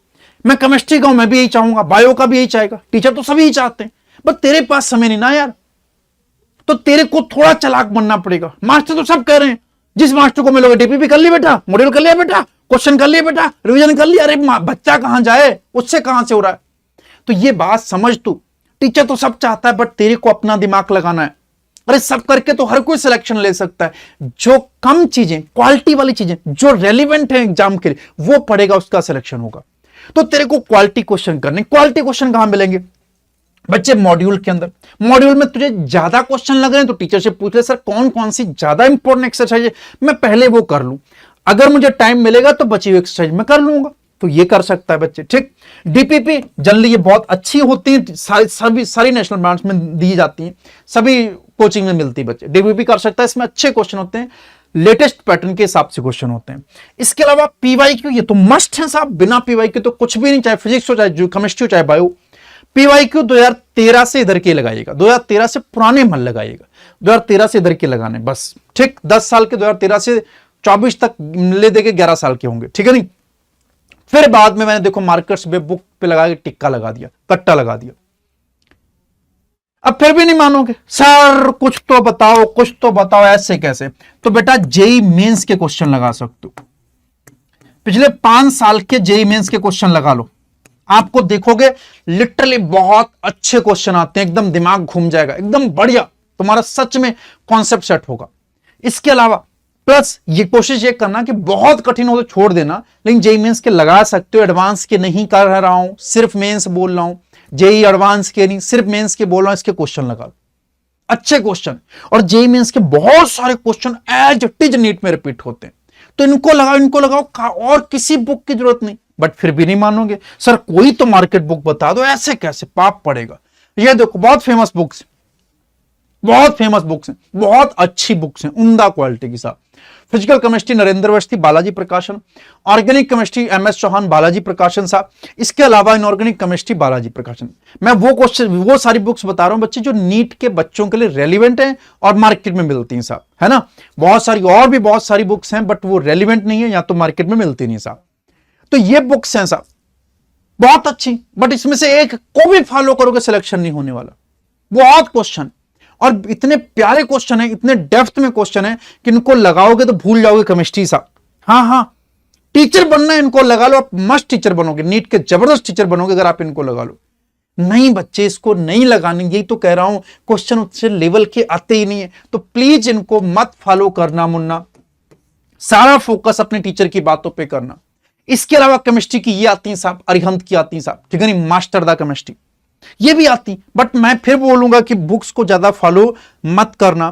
फिंगर टिप भी आती, ये भी काफी फेमस, ये 3-4 मैंने फेमस बताई साहब। बट अगर फिर भी बहुत मुझे मजबूर करोगे तो मैं कहूंगा सिर्फ इसको फॉलो कर लो बस, और कोई नहीं, और कोई नहीं, सिर्फ इसको फॉलो कर लो। और भी मार्केट बुक्स हैं बहुत तरह की, बट ये कर लो, ये काफी फेमस है बच्चों के अंदर। बट अगर ये कर रहे हो तो जेई मेंस मत करो या मॉड्यूल मत करो, ठीक है, जेई मेंस और मॉड्यूल मत करो, सिर्फ इसको कर लो, प्लस पीवाईक्यू कर लो, एनएफ होगा, ठीक। बट अब आगे तुम्हारा मन है कि तुम्हें क्या करना। अब आ जाते हैं फिजिक्स पे। फिर मैं कहूंगा मैं फिजिक्स का स्पेशलिस्ट नहीं हूं, तो अपने मेंटर एंड टीचर को फॉलो करो, ठीक। फिर भी मुझसे पूछोगे तो मैं कहूंगा भैया इसमें नोट्स मस्ट है, यहां पे एनसीईआरटी जल्दी बच्चों को मैंने नहीं पढ़ते देखा, बिना एनसीईआरटी पढ़े सब बच्चे सेलेक्ट होते हैं, तो एनसीईआरटी पढ़ना यहां जरूरी नहीं। फिर मैं बोल रहा हूं क्वालिटी क्वेश्चंस करो। क्वालिटी क्वेश्चन सर कहां मिलेंगे? मॉड्यूल्स बेस्ट है, डीपीपी बेस्ट है, पीवाईक्यू बेस्ट है। हमारा स्टडी मटेरियल आप पूरा अड्डा की ऐप पे ले सकते हो, वहां सब कुछ मिलेगा, सारे मॉड्यूल्स आपके घर पे पहुंचा दिए जाएंगे। आप ऐप डाउनलोड करो, उसके अंदर जाओ और सारे, और जबरदस्त बहुत टीम ने दिन रात बैठ के बनाया है, कोई भी रेलेवेंट क्वेश्चन, आपको कोई मार्केट की बुक लगाने की जरूरत नहीं, डीपीपी मिलेंगी, सारे मॉड्यूल्स मिलेंगे, उसके अंदर सारे क्वेश्चन मिलेंगे, लगाओ करो, और बहुत कम प्राइस में। पीवाईक्यू कर लो, मार्केट की बुक्स फिर मैं बोल रहा हूं अवॉइड करो साहब। अब क्वालिटी क्वेश्चन का सेंस क्या है? क्वेश्चन इजी होने चाहिए बच्चे, क्वेश्चन क्या होने चाहिए? इजी होने चाहिए। यह नहीं कि आप कोई सा भी क्वेश्चन उठाई करने लगो, नहीं आते, कठिन क्वेश्चन नहीं आते, समझो इस बात को, कठिन क्वेश्चन नहीं आ रहे हैं, तो क्वेश्चन इजी और सिंपल होने चाहिए, ठीक है नहीं। No tough question. सर क्यों नहीं? बेटा देखो 50 में सिर्फ 45 क्वेश्चन करने होते हैं। 45 में ले दे के तुम ढूंढ लो, जाके एनालिसिस चेक कर लो पहले 2-3 साल की, ले दे के 4-5 क्वेश्चन मैक्स टू मैक्स बहुत कठिन आते हैं। उन 4-5 में भी तुम उन 4-5 के लिए बहुत मेहनत करनी पड़ेगी। तो क्यों इतनी मेहनत करें? हम बायो तैयार हो जाएगी, केमिस्ट्री तैयार हो जाएगी, फिजिक्स तैयार हो जाएगी, उनके लिए भी पढ़ लेंगे अगर आखिरी में समय बचेगा तो। पता चला सिलेक्शन नहीं हो रहा है बट वो 5 क्वेश्चन कठिन करने तो मार्केट की सारी बुक्स लगा डालेंगे। हम केमिस्ट्री में फिजिक्स में एकदम फील लेंगे, हीट एकदम फील आ रहा है, रेजिस्टेंट एकदम फील आ रहा है, मैग्नेटिक में एकदम फील आ रहा है। फील नहीं लेना है आपको, सिर्फ मिनिमम क्वेश्चन करने हैं, रेलिवेंट क्वेश्चन करने हैं, सिंपल क्वेश्चन करने हैं, सिलेक्शन लेना है तो याद रखना मुन्ना, कोई टफ कोई हैवी क्वेश्चन मत करना, कोई हैवी बुक्स मत करना जैसे कि एससी वर्मा। मुझे एससी वर्मा सर से कोई दुश्मनी नहीं है, ये मत लिखना लिख के कट्टा मार दिया। मैं कई बार खुद डिमोटिवेट हो जाता हूं ना, कई बार देखता हूं कि मेरी वीडियोज पे या कभी नेगेटिव कमेंट आ गए या बहुत ज्यादा मैं अंदर से परेशान होता हूं तो मैं सर को देख लेता हूं, एससी वर्मा सर की वीडियो, उनके यूट्यूब पे लेक्चर पे वीडियो पड़े हुए, बहुत एनर्जी आती है कि he is the so brilliant person. और इतने सिंपल इंसान मैंने कभी नहीं देखे। एक उनको देखा है, केपीजे अब्दुल कलाम जी को देखा, ही सो सिंपलेस्ट पर्सन। आप कभी वीडियो खोल के देखिएगा, उनके इंस्टाग्राम यूट्यूब पे बहुत सारे लेक्चर्स हैं, आप खोल के देखिएगा कि आपको कितना मजा आएगा और कितने अच्छे से चीजों को बताते हैं और कितनी स्माइल के साथ, क्या पॉजिटिव एनर्जी। तो मैं ये नहीं कह रहा हूं एससी वर्मा साहब से दिक्कत ये है कि उनकी बुक्स बहुत अच्छी हैं लेकिन आपको टीचर बना देंगे, सिलेक्शन नहीं दिलाएंगे। इसलिए मुन्ना मत करना। मैं बहुत सारी बुक्स है एससी वर्मा साहब की, 2 बुक्स बहुत फेमस है, अक्सर टीचर लगाने को बोलते हैं। बट अगर जेई मेंस दे रहे हो, एडवांस दे रहे हो तो जरूर लगाओ। बट अगर आप नीट की तैयारी कर रहे हो, बच्चा उतनी लेवल का क्वेश्चन ही नहीं आता, बहुत सिंपल सा क्वेश्चन आता है, आप इनमें उलझ के रह जाओगे, आप एक क्वेश्चन करने में बहुत समय लगा दोगे। तो ऐसा मत करो, अपने टीचर को फॉलो करो। इसके अलावा मार्केट में और भी बहुत सारी बुक्स आती हैं, जैसे बालाजी की साहब, आप ओपी अग्रवाल की फिजिक्स की बुक्स आती हैं साहब, ठीक है नहीं। इसके अलावा बहुत फेमस आपने डीसी पांडे सुना होगा, ठीक है, डीसी पांडे जी की बुक्स आती है, ये एरएलएस बहुत बुक्स आती, इन सबको फॉलो करते हैं लोग साहब, ठीक है नहीं। तो याद रखना बच्चे, इसको तो गलती से मत लगा लेना। पूछो क्यों? बहुत ज्यादा क्वेश्चन दे रखे हैं, सब क्वेश्चन इसने भर दिए, जितने क्वेश्चन हो सकते हैं, बहुत सरल क्वेश्चन, बहुत अच्छी बुक्स है।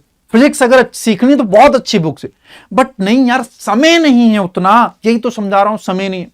ये बुक बहुत प्यारी बुक्स है साहब, ये बुक्स बहुत अच्छी बुक्स हैं साहब, मैं किसी बुक की बुराई नहीं कर रहा हूं, ये मार्केट की फेमस नीट की बुक है। मैं कह रहा हूं अगर फॉलो भी करना तो इन्हीं में से किसी को करना, और किसी तो कर भी मत लेना। बट इनमें भी मैं तो यही हाथ जोड़ूंगा, भैया मत करो बुक्स को, अपनी DPP, practice sheet, module teacher के बहुत ज्यादा करना। जेई मेंस के थोड़े बहुत क्वेश्चन कर सकते हो, जेई मेंस के लिमिटेड टॉपिक के कर सकते हो, जेई मेंस लिमिटेड टॉपिक अपने टीचर से पूछ के, जैसे ऑप्टिक्स कर सकते हो, जैसे मॉडर्न कर सकते हो, जैसे थर्मोडायनेमिक्स हीट वगैरह के टॉपिक कर सकते हो, करंट इलेक्ट्रिसिटी कर सकते हो, ये टॉपिक कर दो, मजा भी आएगा और इनके क्वेश्चन एचडी नीट में रिपीट भी होंगे। इनको समय दो, क्यों हमें कहें इधर उधर के क्वेश्चन करने। अब मुझसे फिर भी अगर जिद करके पूछोगे तो ये मेरी अपनी बच्चे चॉइस है, मैं किसी और की नहीं बता रहा हूं। हो सकता है आपका टीचर डीसी पांडे के लिए बोले तो आप उनकी बात मानिएगा, आप इस बुक को फॉलो करिएगा। ये बुक काफी अच्छी बुक और काफी रेलिवेंट बुक है, ठीक है नहीं। बहुत सारे बच्चों ने ही मुझे को सजेस्ट की थी कि सर हम इस बुक को फॉलो करते थे। तो ओपी अग्रवाल साहब की बालाजी की बुक्स है, बालाजी की ज्यादातर बुक्स अच्छी हैं बच्चे, ठीक है नहीं। अगर आपको किसी एक पब्लिकेशन पर फोकस करना तो बालाजी, ठीक है नहीं। अब बात करते हैं साहब, ठीक है नहीं। तो मैंने बता दिया फिजिक्स के अंदर अगर बुक्स में फॉलो करनी तो ये कर सकते हो साहब। केमिस्ट्री के अंदर अरिहंत की ये वाली बुक फॉलो कर सकते हो, मास्टर द बायोलॉजी। और फिर इसके अंदर एमटीजी की ये अच्छी बायोलॉजी फिंगर टिप। तो तीनों डिफरेंट पब्लिकेशन की बच्चे ये ध्यान रखिएगा, मुझे किसी से कोई दुश्मनी नहीं। अब बात आती टेस्ट सीरीज, सबसे ज्यादा इग्नोर किए जाने वाली चीज, आप इसको बहुत लाइटली लेते हो। लिटरली मान लो अगर आपने टेस्ट सीरीज को छोड़ दिया, टेस्ट नहीं दे रहे हो, तो आप सिलेक्शन से एकदम बाहर हो, आप कंपटीशन से बाहर, कोई सेंस नहीं बनता। नहीं होना सिलेक्शन, मैं लिख के दे रहा हूं, नहीं होगा यार, टेस्ट को छोड़ के कोई सिलेक्ट नहीं होता है। देख लो जितना भी है तुम लेक्चर से, नोट से, बुक से, जितना भी है तुम नॉलेज गेन करते हो, जितनी चीजें सीखते हो, जितना टीचर कॉन्सेप्ट सिखाता है, ये सिर्फ 30% तुम्हारे सिलेक्शन में कंट्रीब्यूट करते हैं। नॉलेज का होना सिर्फ 30% कंट्रीब्यूट करता है। अब उस नॉलेज को इंप्लीमेंट करते हो, टीचर ने सिखा दिया कि एफ इक्वल टू एम में क्या होता है, एफ इक्वल टू एम में क्या होता है, न्यूटन का सेकंड लॉ, वो सिखा दिया, अब उसे इंप्लीमेंट तो करो। उससे क्वेश्चन तो बनाओ। हम तुमने इंप्लीमेंट करना सीख लिया कि कैसे यूज करते हैं उस कॉन्सेप्ट को, कैसे यूज करके क्वेश्चन लगाते हैं। तो आपने पहले तो नॉलेज ली, फिर उसको इंप्लीमेंट करना सीखा, तो आपकी सिर्फ 60% प्रिपरेशन, अभी भी 40% प्रिपरेशन बची हुई है। तो 30% क्वेश्चन डिलीवरी पे होती है, जिसे बहुत इग्नोर करते हैं।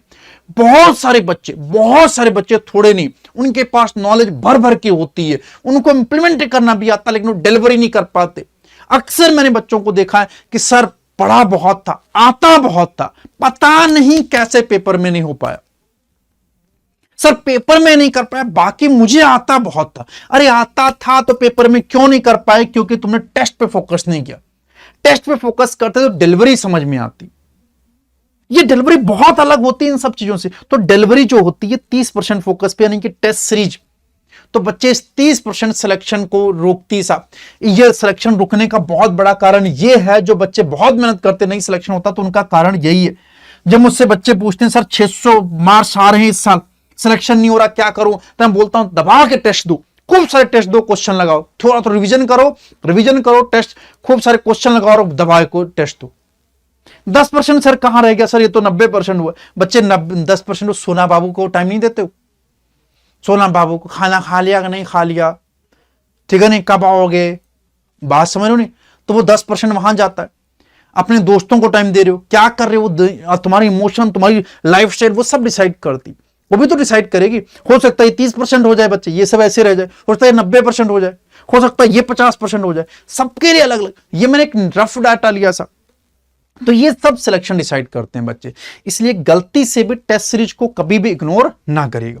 टेस्ट, अब ध्यान सुनो, test series must be NCERT based होनी चाहिए। जहां भी आप टेस्ट दे रहे हो वो एनसीईआरटी बेस्ड होनी चाहिए, और आपको दे के टेस्ट कॉन्फिडेंस आए, डिप्रेशन ना आए। सर ऐसा क्यों बोल रहे हो? बहुत सारी मैंने टेस्ट सीरीज देखी जिसमें बहुत सारे क्वेश्चन अननेसेसरी दिए जाते हैं। वो इसलिए देते हैं, कोचिंग चाहता है कि आप आओ उनसे पढ़ो। ऐसे क्वेश्चन सिर्फ वो कराते हैं, कोई और नहीं कराता है। वो सिर्फ आपको बेवकूफ बना रहे हैं। तो ऐसे टेस्ट सीरीज को मत लो बच्चे, जो तुम्हें सिर्फ डिप्रेशन दें, कॉन्फिडेंस ना। तीसरा, बच्चे आप डिसिप्लिन होकर टेस्ट दो। बहुत सारे बच्चे शुरू में तो टेस्ट देते हैं 2, 4, 5, फिर वो नहीं देते क्योंकि उनको डिप्रेशन आने लगता है। डिप्रेशन क्यों आने लगता है? क्योंकि उन्होंने फालतू की टेस्ट सीरीज ज्वाइन कर रखी। तो याद रखिए, टेस्ट सीरीज आपको ज्वाइन करनी है और बहुत डिसिप्लिन रहना है साहब। ये बहुत इंपॉर्टेंट, जो लोग नहीं करते। टेस्ट तो देके आ जाते हैं, बस टेस्ट आया, पेपर फेंक दिया साहब, आराम से सो रहे हैं, अगले टेस्ट का वेट कर रहे हैं। ये सबसे बड़ी गलती, सबसे बड़ी गलती। जैसे टेस्ट देके आओ, कम से कम 1 से 2 घंटा बैठो और देखो कि उसमें कौन सी मिस्टेक की, मिस्टेक डायरी बनाओ और ये सब लिखो कि किसमें आता, कितने क्वेश्चन थे जो मुझे आते नहीं थे, मैंने पढ़ के नहीं गया था, कितने क्वेश्चन मैंने सिली मिस्टेक की, कितने क्वेश्चन मुझे स्लिप ऑफ माइंड अचानक से भूल गया, अरे याद जा बस पढ़ा था याद आ रहा है, वो सब भी लिखना है। फिर तुम ये देखो कैलकुलेशन एरर कहां कर दी। कैलकुलेशन एरर कैसे हो जाती साहब? ये देखो 3 गुना, ये देखो जल्दी तुमने लिख दिया, हो जाता है। इट्स वेरी कॉमन, हो जाता है मुन्ना। पॉइंट में वैल्यू आती तो ज्यादा हो जाता है, ऐसे लिख देते हो साहब। ये देखो कई बार मैंने देखा बच्चों को, ये देखो गलती से हो जाता है। इट्स वेरी, लेकिन उसको लिखो। कहां पे उम्र गलत फिल कर दी। कई बार बच्चे उम्र गलत फिल कर, चौथे की जगह 3rd फिल कराते हैं। कई बार जल्दी एक क्वेश्चन स्किप कर गया, उसमें फिल कर गया। इसको लिखो। ये तुम्हारा जो है ना, ये मलाई है सारी, 1 हफ्ते की जो मेहनत है उसका रिजल्ट है ये। इसी पे काम करना है, गलतियों पे काम करोगे। अब दिसंबर जनवरी में तुम्हारे पास पूरी शीट होगी मिस्टेक डायरी की, कि कहां पे किस चीज पे गलतियां की। कोई बच्चा हो सकता है ये ज्यादा गलत कर रहा हो, कोई बच्चा हो सकता है ये ज्यादा कर रहा हो, कोई बच्चा हो सकता है ये ज्यादा कर रहा हो। तो जनवरी फरवरी में जब टेस्ट दोगे तो इन पे फोकस करके इन गलतियों को निकाल सकोगे और उस पर ज्यादा वर्क कर पाओगे। बट कहीं लिखा ही नहीं तो क्या कर पाओगे? तो इसलिए एनालिसिस बहुत बहुत ज्यादा इंपॉर्टेंट है, ध्यान रखिएगा साहब। ठीक है, अब देखो टेस्ट कितने देने चाहिए ये भी देख लो साहब। पार्ट सिलेबस जो टेस्ट है, पार्ट सिलेबस टेस्ट मान के चलो अगस्त से जनवरी तक मिनिमम 10 होने चाहिए। इतने तो होते भी नहीं है, मैं बता रहा हूं, लेकिन आप कैसे भी करके, आप खुद से करो, कैसे भी करो, मिनिमम 10 दो, क्योंकि टेस्ट बहुत बहुत ज्यादा हेल्पफुल होते हैं। 3-4 तो फ्लो बनाने में निकल जाते हैं, और 4 के बाद सात सात आठ तक तुम्हें कमियां रियलाइज होती हैं और एक दो टेस्ट में तुम उन कमियों को दूर करके कर पाओगे। फिर आते हैं फुल सिलेबस। मान के चलता हूं लगभग जनवरी के आसपास फुल सिलेबस तैयार हो जाते हैं। जनवरी के आसपास आते आते तुम्हारे टीचर का और तुम्हारा मिला के सिलेबस 60% तैयार होता है। बट कोई दिक्कत नहीं, फिर भी देना, क्योंकि फुल सिलेबस से ये तो पता चलेगा कि तुम्हें 60% जो तैयार है वो सच में तैयार है। ऐसा तो नहीं 60% में सिर्फ 20% तैयार है। अरे 60 का जितना भी तैयार है 60%, वो 60 का 60% डिलीवर भी कर पा रहे हो या खाली मन में लग रहा कि आता है? तो इस वजह से टेस्ट देने हैं। जनवरी में 1 2 इसलिए मैंने कम लिखे। फरवरी में थोड़ा सा और 70-80% हो जाएगा, फिर फरवरी में 1 2 और दो, उससे फ्लो बनेगा तुम्हारा। ऐसा नहीं कि ऐसा घबराना नहीं है टेस्ट देने से। फिर मार्च में ज्यादा दो, कम से कम 3 दो, 4-5 दे लो और अच्छा है। अप्रैल में भर भर के दो, हर हफ्ते दो, तो मिनिमम 4-5 दो सा। तो इतने टेस्ट दोगे बच्चे तभी कुछ भला होगा। अगर आप टेस्ट कम दोगे तो भला होने वाला नहीं है। मिनिमम टेस्ट है बच्चे, ठीक है नहीं साहब। बैकलॉग, अब आते हैं बैकलॉग। बैकलॉग होता क्यों है, इस पे काम करो, रीजन ढूंढो। जिस दिन रीजन पे काम कर लोगे ना, उस दिन तुम अपने आप बैकलॉग खत्म हो जाएगा। रीजन क्या है? तुम्हारी लापरवाही। सर लापरवाही क्यों है? कोई भी हो सकता है, बहुत रेयरली ऐसा होगा बैकलॉग किसी जेन्युइन रीजन की वजह से हो, आपकी लापरवाही मेन होगी। अब मान लो बैकलॉग हो भी गया तो यकीन मानो गलती से भी बायो का बैकलॉग मत छोड़ना। इसलिए कह रहा हूं बायो में कभी भी बैकलॉग मत छोड़ना। 0% प्रोबेबिलिटी बैकलॉग की, कोई प्रोबेबिलिटी। जैसे बैकलॉग हो गया 1 चैप्टर हो, 2 चैप्टर चाहे 10 चैप्टर, बायो को पहले खत्म करना, वरना ये तो पक्का ले डूबेगा। फिर केमिस्ट्री में अगर 1-2% बैकलॉग है तो चलेगा, कोई दिक्कत नहीं, थोड़ा बहुत हो सकता है 1-2% का। मान लो कोई चैप्टर का कोई एक आधा टॉपिक, कोई दिक्कत नहीं, बाद में कवर हो जाएगा, छोड़ सकते हो, कोई दिक्कत वाली बात नहीं। हां, अपने टीचर से पूछ लेना, वो मोल जैसा इंपॉर्टेंट चैप्टर ना हो, वो ऑक्सीडेशन रिडक्शन जैसा इंपॉर्टेंट चैप्टर ना हो, वो ऐसे चैप्टर ना हो, कोई बहुत ऐसा चैप्टर है कि छोड़ा जा सकता तो उसे छोड़ सकते हो। फिर फिजिक्स, भैया फिजिक्स में ये प्रोबेबिलिटी बता रहा हूं कि अक्सर प्रोबेबिलिटी सबसे ज्यादा फिजिक्स में बैकलॉग की होती है। फिजिक्स में थोड़ा बहुत बैकलॉग रह ही जाता है। मैंने बहुत कोशिश की, बहुत सारे बच्चों से बात की, जिन बच्चों के या तो ड्रॉप ज्यादा हो गए या बहुत ज्यादा तेज हैं हर चीज में, तो उनका बैकलॉग नहीं होता। मेरे जैसे एवरेज बच्चे का अक्सर बैकलॉग हो जाता है। तो कोई दिक्कत नहीं, इसके लिए बहुत पैनिक ना हो। थोड़ा बहुत बैकलॉग है तो इसको लेके ऐसे चलते रहो, लेकिन बायो में बैकलॉग मत छोड़ना। इसको आखिरी में कर लेंगे, खत्म कर लेंगे बच्चे। बायो बहुत समय, फिजिक्स बहुत समय लेती है, टाइम टेकिंग, इसलिए अक्सर बैकलॉग हो जाता है। तो इसके लिए बहुत पैनिक ना हो। थोड़ा बहुत बैकलॉग है कदा चैप्टर तो रोक सकते हो, कोई दिक्कत नहीं, उसको छोड़ दो, बाकी पढ़ाई करते रहो अपनी, इसको लास्ट में देख लेंगे। इन दो में कोशिश करो बैकलॉग ना हो। अगर अपने रीजन पे करोगे काम कि बैकलॉग हो ही क्यों रहा, मैं होने नहीं दूंगा, तो जाहिर सी बात बैकलॉग होने की प्रोबेबिलिटी भी क्या हो जाएगी, कम। थोड़ा सा time table extra, time extra निकाल के आप बैकलॉग पे काम करें। बायो में बिल्कुल नहीं छूटना चाहिए। फिजिक्स केमिस्ट्री में एक आधा टॉपिक हो सकता है, फिजिक्स में थोड़ा ज्यादा हो सकता है, बट बैकलॉग ना हो ये बेस्ट है। अब आ जाते हैं साहब मोटिवेशन। देखो मोटिवेशन, सबसे पहले इस पे सोचो मोटिवेशन चाहिए क्यों। जैसे बियर ग्रिल का आपने सुना होगा कि वो अक्सर अजीबोगरीब वीडियो बनाता रहता है। एक वीडियो में वो मरुस्थल में चला गया था और वहां पानी नहीं था पीने को, बिल्कुल पानी नहीं था साहब, और वो मर जाता अगर पीता ना, तो उसने अपना यूरिन पिया था। तो अगर मैं आपसे बोलूं कि आप यूरिन पी सकते हो, बिल्कुल नहीं पी सकते, पूरी तरीके से मना, लेकिन मजबूरी होगी तो पियोगे। उसकी मजबूरी थी या तो मौत या यूरिन, तो उसने यूरिन चुना। तो यही है, दैट्स द मोटिवेशन। मोटिवेशन कुछ नहीं, अगर तुम्हारे दिमाग में प्रेशर है अपनी चीजों को लेकर, अगर तुम फोकस्ड हो, अगर तुम्हें नींद नहीं आ रही अपने फोकस को, तो मोटिवेशन है तुम्हारे पास, तुम्हें कहीं जाने की जरूरत नहीं, तुम्हें सिर्फ फोकस होकर काम करने की जरूरत है। अपनी एनर्जी को बस डायरेक्शन देने की जरूरत है। ये एनर्जी तुम्हारे पास इधर जो फैली हुई, इसको डायरेक्शन दो, और कुछ नहीं। मोटिवेशन कुछ नहीं है यार। ये देखो, बच्चे की इसकी शादी हो गई थी यार, बच्चे थे इसके खुद के, इस दिन ले लिया सिलेक्शन, क्या तुम इससे भी गए गुजरे हो क्या? ये देख रहे हो बेचारा इतनी मजबूरी में भी सिलेक्शन ले लिया, गरीब परिवार से था, शादी हो गई थी, खुद के बच्चे थे, फिर भी सिलेक्शन ले लिया, निकाल लिया ना टाइम यार। तुमको किस चीज का मोटिवेशन? मोटिवेशन कुछ नहीं, बेवकूफ बनाते हैं तुमको। ये देखो कुछ भी नहीं है, बेवकूफ बना रहे हैं। मोटिवेशन के चक्कर में ना पड़ो, उससे दूर हो जाओ। वो सिर्फ तुम्हारी इमोशन से खेलते हैं।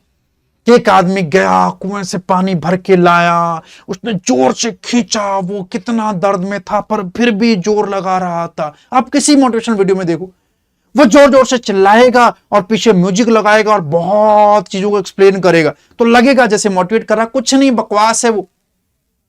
हर किसी के परिवार में स्ट्रगल किया होता है, अपने माँ बाप को देख लो, डेली स्ट्रगल करते हैं। जिस स्ट्रगल को देख सुन के तुम मोटिवेट होते हो ना, अपने माँ बाप को देख लो, वो रोज तुम्हें मोटिवेट कर देंगे, उनसे ज्यादा किसी मोटिवेशन की जरूरत नहीं। तो याद रखना, मोटिवेशन कुछ नहीं, सब बकवास है। हेल्थ बच्चे सबसे इंपॉर्टेंट है, इसको गलती से भी इग्नोर मत करिएगा, बिल्कुल भी हेल्थ को इग्नोर मत करिएगा। हेल्थ चाहे मेंटल हेल्थ हो, चाहे फिजिकल हेल्थ हो, चाहे मेंटल हेल्थ हो, चाहे फिजिकल हेल्थ हो, हेल्थ को बिल्कुल इग्नोर नहीं करना बच्चे, ध्यान रखना, चाहे मेंटल हेल्थ हो चाहे फिजिकल हेल्थ हो। डेली कम से कम 3 लीटर पानी पियो, 3 नहीं तो 2 लीटर पानी पियो। पानी पियोगे तो थकान, सर दर्द और जो फोकस नहीं होता ये सब दूर हो जाएगा। फोकस्ड रहोगे, सर दर्द, थकान, बदन दर्द ये सब नहीं होगा। कई बार अक्सर होता है पढ़ने मन नहीं कर रहा है, शरीर दर्द हो रहा है, सर दर्द हो रहा है, अजीब सा लग रहा है, वो डिहाइड्रेशन की वजह से होता है। तो डिहाइड्रेशन नहीं होना चाहिए, पानी आप प्रॉपर पिए, ये बहुत ध्यान रखना। दूसरा, फालतू का चटर पटर ना खाएं। मार्केट में कुछ भी समोसा खा लिया, पूड़ी खा ली, कचौड़ी खा ली, जो मिला खा लिया, नहीं खाना बच्चे, ये सारी बीमारियां हो सकती हैं, ध्यान रखना। एक बार बीमार हुए तो आपके 15-20 दिन चले जाएंगे, ऑलरेडी आपके पास 270 दिन, आप सोच लो, उसमें भी अगर 10-15 दिन चले गए। तो इसलिए गलती से फालतू चीजें नहीं खानी है, आपको साफ सुथरी चीजें खानी, हाइजीनिक होनी चाहिए। दाल खूब पीजिए, मैस वगैरह में दाल खूब मिलती, गिलास भर भर के पियो, उसमें कोई नुकसान नहीं, प्लस वो बहुत ही ज्यादा आपके लिए लाभदायक। पानी खूब पियो, दाल खूब पियो, रोटी खाओ, बहुत ज्यादा चावल ना खाओ, ठीक है नहीं। मॉर्निंग में, दिन में भी लाइट डाइट लो, शाम में तो और लाइट डाइट लो, ठीक है नहीं। खाने को जनरली टुकड़ों में बांटा करो कि 3-4 बार खाऊंगा, लेकिन थोड़ा थोड़ा खाऊंगा, बहुत ज्यादा खाने की जरूरत नहीं है। हमें इस साल सिलेक्शन लेना, हेल्थ नहीं बनानी है, हमें बना लेंगे हेल्थ ना यार एमबीएस करने के दौरान। अभी बस इतना रखना है कि हमारा शरीर सही रहे, बस स्वस्थ रहे, और कुछ नहीं। मेनली कोशिश करो कि कच्ची चीजें खाओ, जैसे स्प्राउट्स खाओ साहब, आप फ्रूट्स खाओ साहब, अमरूद खाओ साहब, केले खाओ, ये सब चीजें खाओ, ठीक है नहीं। आप कच्ची चीजें, रॉ चीजें ज्यादा खाओ, स्प्राउट्स वगैरह खाओ, बहुत ज्यादा तला भुना बिल्कुल ना खाओ, ये आपके लिए, हेल्थ के लिए बिल्कुल अच्छा नहीं। बच्चे कोशिश करो वॉक या रन करो एटलीस्ट 20 से 30 मिनट डेली, ये हेल्थ के लिए बहुत अच्छा होता है। तुम्हें लगेगा नहीं, ये तुरंत करोगे तुम्हें लगेगा यार टाइम बर्बाद हो रहा, नहीं मुन्ना, ये दिसंबर के बाद तुम्हारे लिए बूस्टर की तरह काम करेगा, ये एनर्जी बूस्टर है, ये तुमको डिप्रेस नहीं होने देगा, टेंशन नहीं होने देगा, एंजाइटी नहीं होने देगा। तो कम से कम 20-30 मिनट डेली वॉक करो, और नेगेटिव लोगों से भैया हजारों किलोमीटर, इन्फिनिट किलोमीटर दूर रहो, क्योंकि वो सिर्फ तुम्हें नेगेटिव एनर्जी देंगे। जैसे मैंने अपने दोस्त को फोन किया, मैंने कहा अकेले हो, बोला बहुत, देखो उसमें दर्द भरा पड़ा है। तो ऐसे लोगों से दूर रखो, सिर्फ तुम्हें नेगेटिव एनर्जी देंगे। जब भी तुम्हें फोन करोगे कुछ ना कुछ दर्द भरी बात करेंगे, तो ऐसे लोगों से दूर रहो। प्रायोरिटी रखो मेंटल हेल्थ, चाहे कुछ भी हो, इसको बिल्कुल प्रायोरिटी देना कि मेंटल हेल्थ से कोई खिलवाड़ नहीं। कोई भी तुम्हें परेशान कर रहा है, कोई चीज दिमाग से परेशान कर रही है, उससे दूर हो जाओ। तुम्हें लग रहा कि नहीं रूम चेंज कर देना चाहिए और रोज उस चीज से लेकर परेशान हो रहे हो, कर दो यार चेंज। तुम्हें लग रहा कोई दोस्त परेशान हो रहा, दूर हो जाओ उससे। कोई लग रहा मोबाइल से,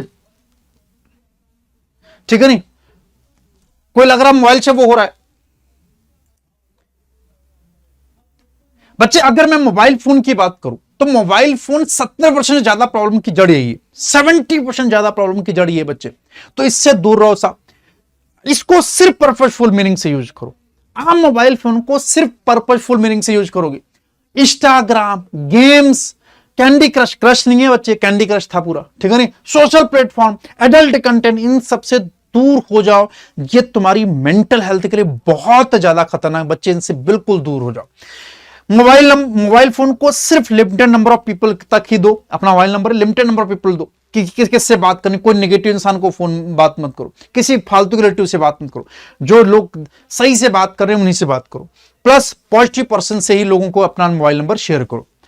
अपने मोबाइल को या तो स्टडी पर्पज से, या मोटिवेशनल पर्पज से, या फिर गाने वगैरह सुनने से, या इंफॉर्मेशनल वीडियो के लिए ही यूज करो, और किसी पर्पज से यूज मत करो।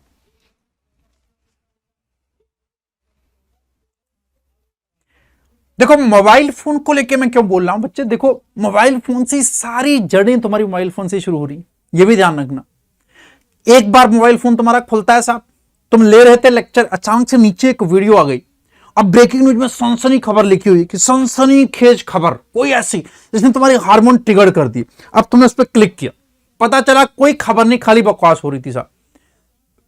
अब तुम्हारा माइंड डाइवर्ट होगा। अब तुमने नीचे देखा कि एक शॉट और दिख रही है जो तुम्हें अंदर से और ज्यादा हार्मोनल प्रमोट करी, तुमने और क्लिक किया, फिर तुम्हें पता नहीं चला कब देखते देखते देखते देखते 1-1.5 घंटा बीत गया। और जैसे 2 घंटा बीता तुम्हें रियलाइज, अरे यार 3 बजे बैठा था 5 बज गया। अब तुम्हारा एकदम दिमाग खराब साहब, अब दिमाग खराब हो गया, अब तुम्हारा पढ़ने में मन नहीं लग रहा। क्यों? क्योंकि समय बर्बाद हो गया। और समय कैसे बर्बाद होगा तुम्हें भी नहीं पता। अब तुम्हें टेंशन हो रही है, टेंशन के बारे पढ़ाई नहीं हो रही है साहब। अब तुम बैठे हो जल्दी जल्दी जल्दी खत्म करना है, तुम्हें टारगेट था वो पूरा नहीं हो रहा है। अब तुम्हें टेंशन के बारे पढ़ाई नहीं हो रही। अब तुमने सोचा यार पढ़ाई तो नहीं हो रही, अब मैं क्या करता हूं, तुम बाहर घूमने चले गए। अब दोस्तों के साथ घूमने गए या कहीं भी चले गए, टाइम वेस्ट करके आ गए साहब, और अब तुम थक भी गए। अब थक के तुम और परेशान हो, तुम सोचते हो चलो सो जाता हूं, लेकिन टेंशन के मारे तुम्हें नींद नहीं आ रही। क्यों? क्योंकि तुमने समय बर्बाद कर लिया। अब टेंशन के मारे तुम्हें नींद आते आते आते रात के 2-3 बज गए, इस चक्कर में तुम फोन चलाते रहे। ध्यान सुनना क्या किया तुमने, अब तुमने फोन चलाते रहे साहब। अब तुमने जब इतना फोन चला लिया साहब, अब तुम सुबह भी लेट उठे और पूरा दिन तुम्हारा इस चक्कर में ना कि मेरा कल का दिन बर्बाद हो गया, और इस चक्कर में तुमने अगला दिन भी बर्बाद किया। ध्यान सुनना, बर्बाद 2 ही घंटे हुए थे, उस टेंशन के चक्कर में, उस वजह से तुमने लगभग अपने अगले 10-12 घंटे को बर्बाद किया साहब। अब तुम्हें क्या नहीं करना था। 2 घंटे बर्बाद हो गए थे, चलो बाई चांस हो गए, तो उसकी टेंशन नहीं लेनी थी।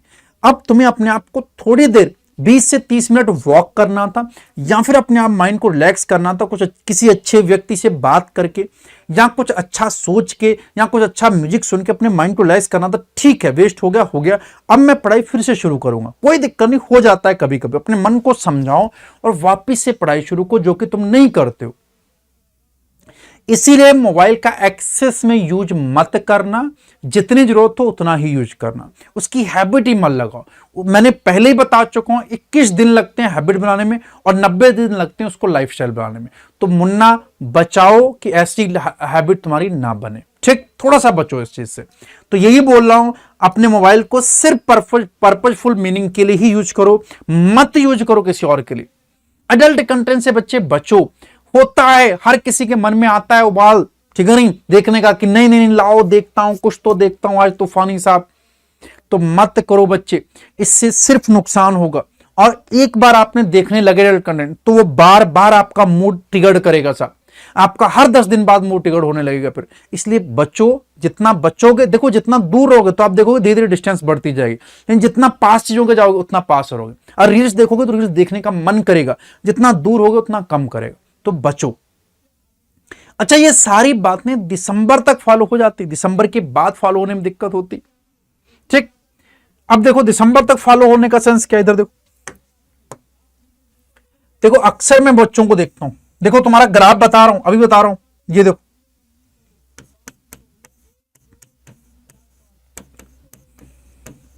तो अपने प्लान्स कब तक फॉलो करोगे, देखो इधर पूरा लिख के बता दे रहा हूं।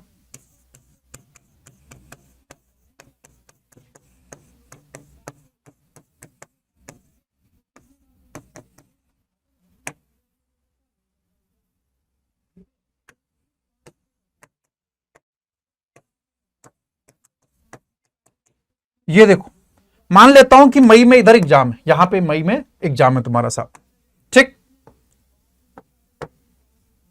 ये तुम प्लान फॉलो करने का बता रहा हूं साहब, प्लान फॉलो करने का या मोटिवेशन का बोल दो साहब। ये देखो,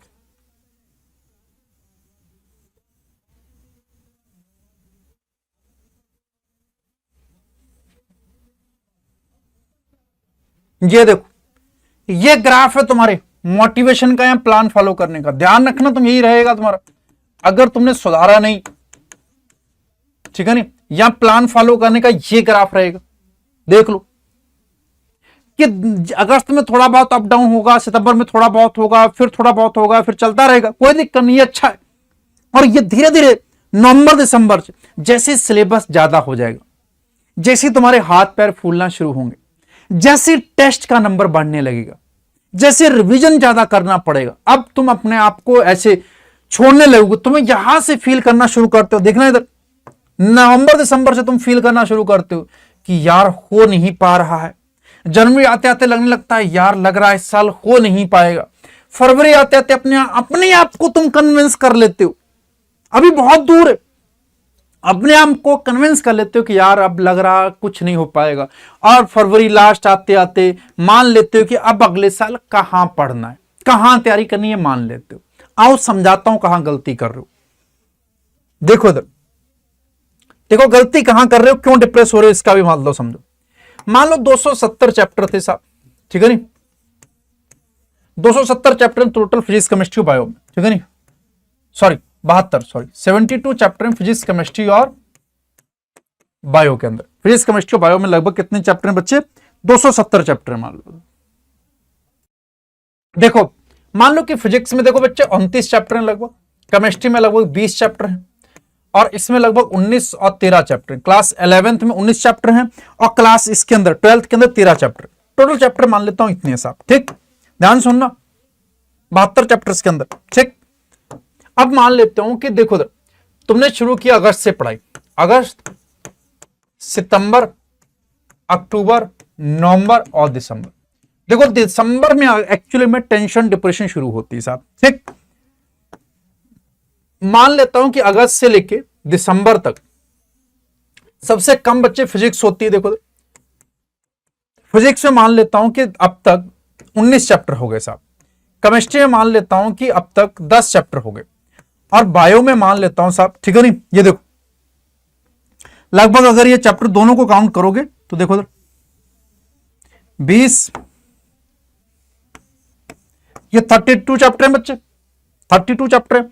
मान लेता हूं कि अभी तक सिर्फ 15 ही चैप्टर हुए, थोड़ी देर के लिए मान लो बच्चे, ठीक है नहीं, तो 9 5 कितने हो गए, 9 5 14, 3 और 1 4, लगभग 44 चैप्टर हो चुके हैं, ठीक, एग्री कर रहे हो, तो 44 चैप्टर हो चुके हैं अब तक, और करने कितने, 72 चैप्टर साहब, ठीक है नहीं, कितने बच्चे हुए हैं साहब, लगभग 32 चैप्टर,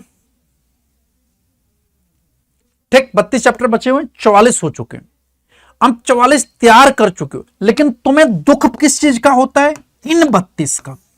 इनकी खुशी नहीं होती, इनका दुख होता है, और तुम इनका दुख लेना शुरू करते कि अभी इतने चैप्टर बचे हुए, जितने हो गए उनके लिए खुश नहीं होते, अपने आप को तुम मोटिवेट नहीं करते हो कि मैंने इतने चैप्टर तैयार कर लिए, बल्कि इन चैप्टर का दुख मनाते हो कि अभी तक नहीं हुए, फिर इनकी वजह से डिप्रेस होते हो। अब मान लेता हूं कि फरवरी तक, मान लेता हूं थोड़ी देर के लिए, मान लो सिर्फ 62 चैप्टर ही हुए, सब मिला के नहीं हुए 32 फरवरी तक, तो अभी तुम्हारे पास मार्च अप्रैल है, मार्च अप्रैल में कोचिंग ना के बरोबर जाना होता है, फरवरी तक कोचिंग जाना होता है, तो मार्च अप्रैल में एक्चुअली में सारा टाइम तुम्हारा है। मार्च अप्रैल में यानी कि वो 2 महीने गुजरे हुए 4 महीने के इक्वल होंगे, क्योंकि अब तुम्हें ट्यूशन नहीं जाना, कोई कोचिंग नहीं जाना, प्लस अब तुम्हारे पढ़ने की रफ्तार बढ़ चुकी। सर क्यों, क्योंकि अब तुम्हारा बेसिक अच्छा हो चुका है, तुम्हारा बेस बहुत बढ़िया हो चुका है, तुम्हारी पढ़ाई की डायरेक्शन पता है, और तुम्हें अब रिवीजन अच्छे से करना है, तो इनको पढ़ने में तो टाइम ही नहीं लगेगा। 10 चैप्टर बचे हुए हैं, और यकीन ये तो मैं उम्मीद करता हूं कि 10 चैप्टर सबसे बकवास वाले तुमने छोड़ रखे होंगे, अच्छे वाले नहीं छोड़े होंगे। अगर छूट भी जाएंगे थोड़ी देर के लिए, मान लो अगर अभी छूट भी जाएंगे, आखिरी में थोड़ा बहुत खींच के तुम 6-7 चैप्टर भी पढ़ लेंगे, तब भी एनफ है सिलेक्शन करने के लिए। तो एक्चुअली में जब तुमको सच में जोर लगाना था, तब तुमने अपने ब्रेन को कन्विंस कर लिया था कि तुम्हारा सिलेक्शन नहीं होगा।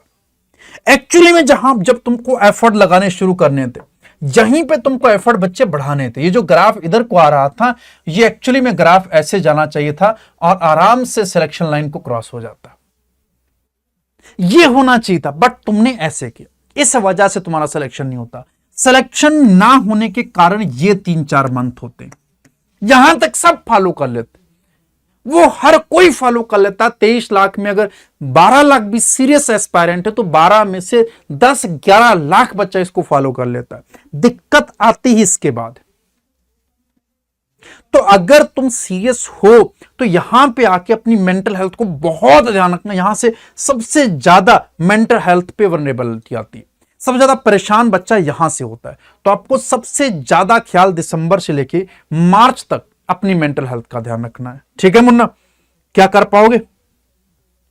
सोशल लाइफ, बच्चे कई बार मैं अक्सर बच्चों को देखता हूं कि बच्चे अपने आप को आइसोलेट कर लेते हैं, मोबाइल नहीं रखते, छोटा फोन रखते हैं, किसी दोस्त से नहीं मिलते, टीचर से भी लिमिटेड मिलते हैं, क्लास जाते हैं, पढ़ते हैं।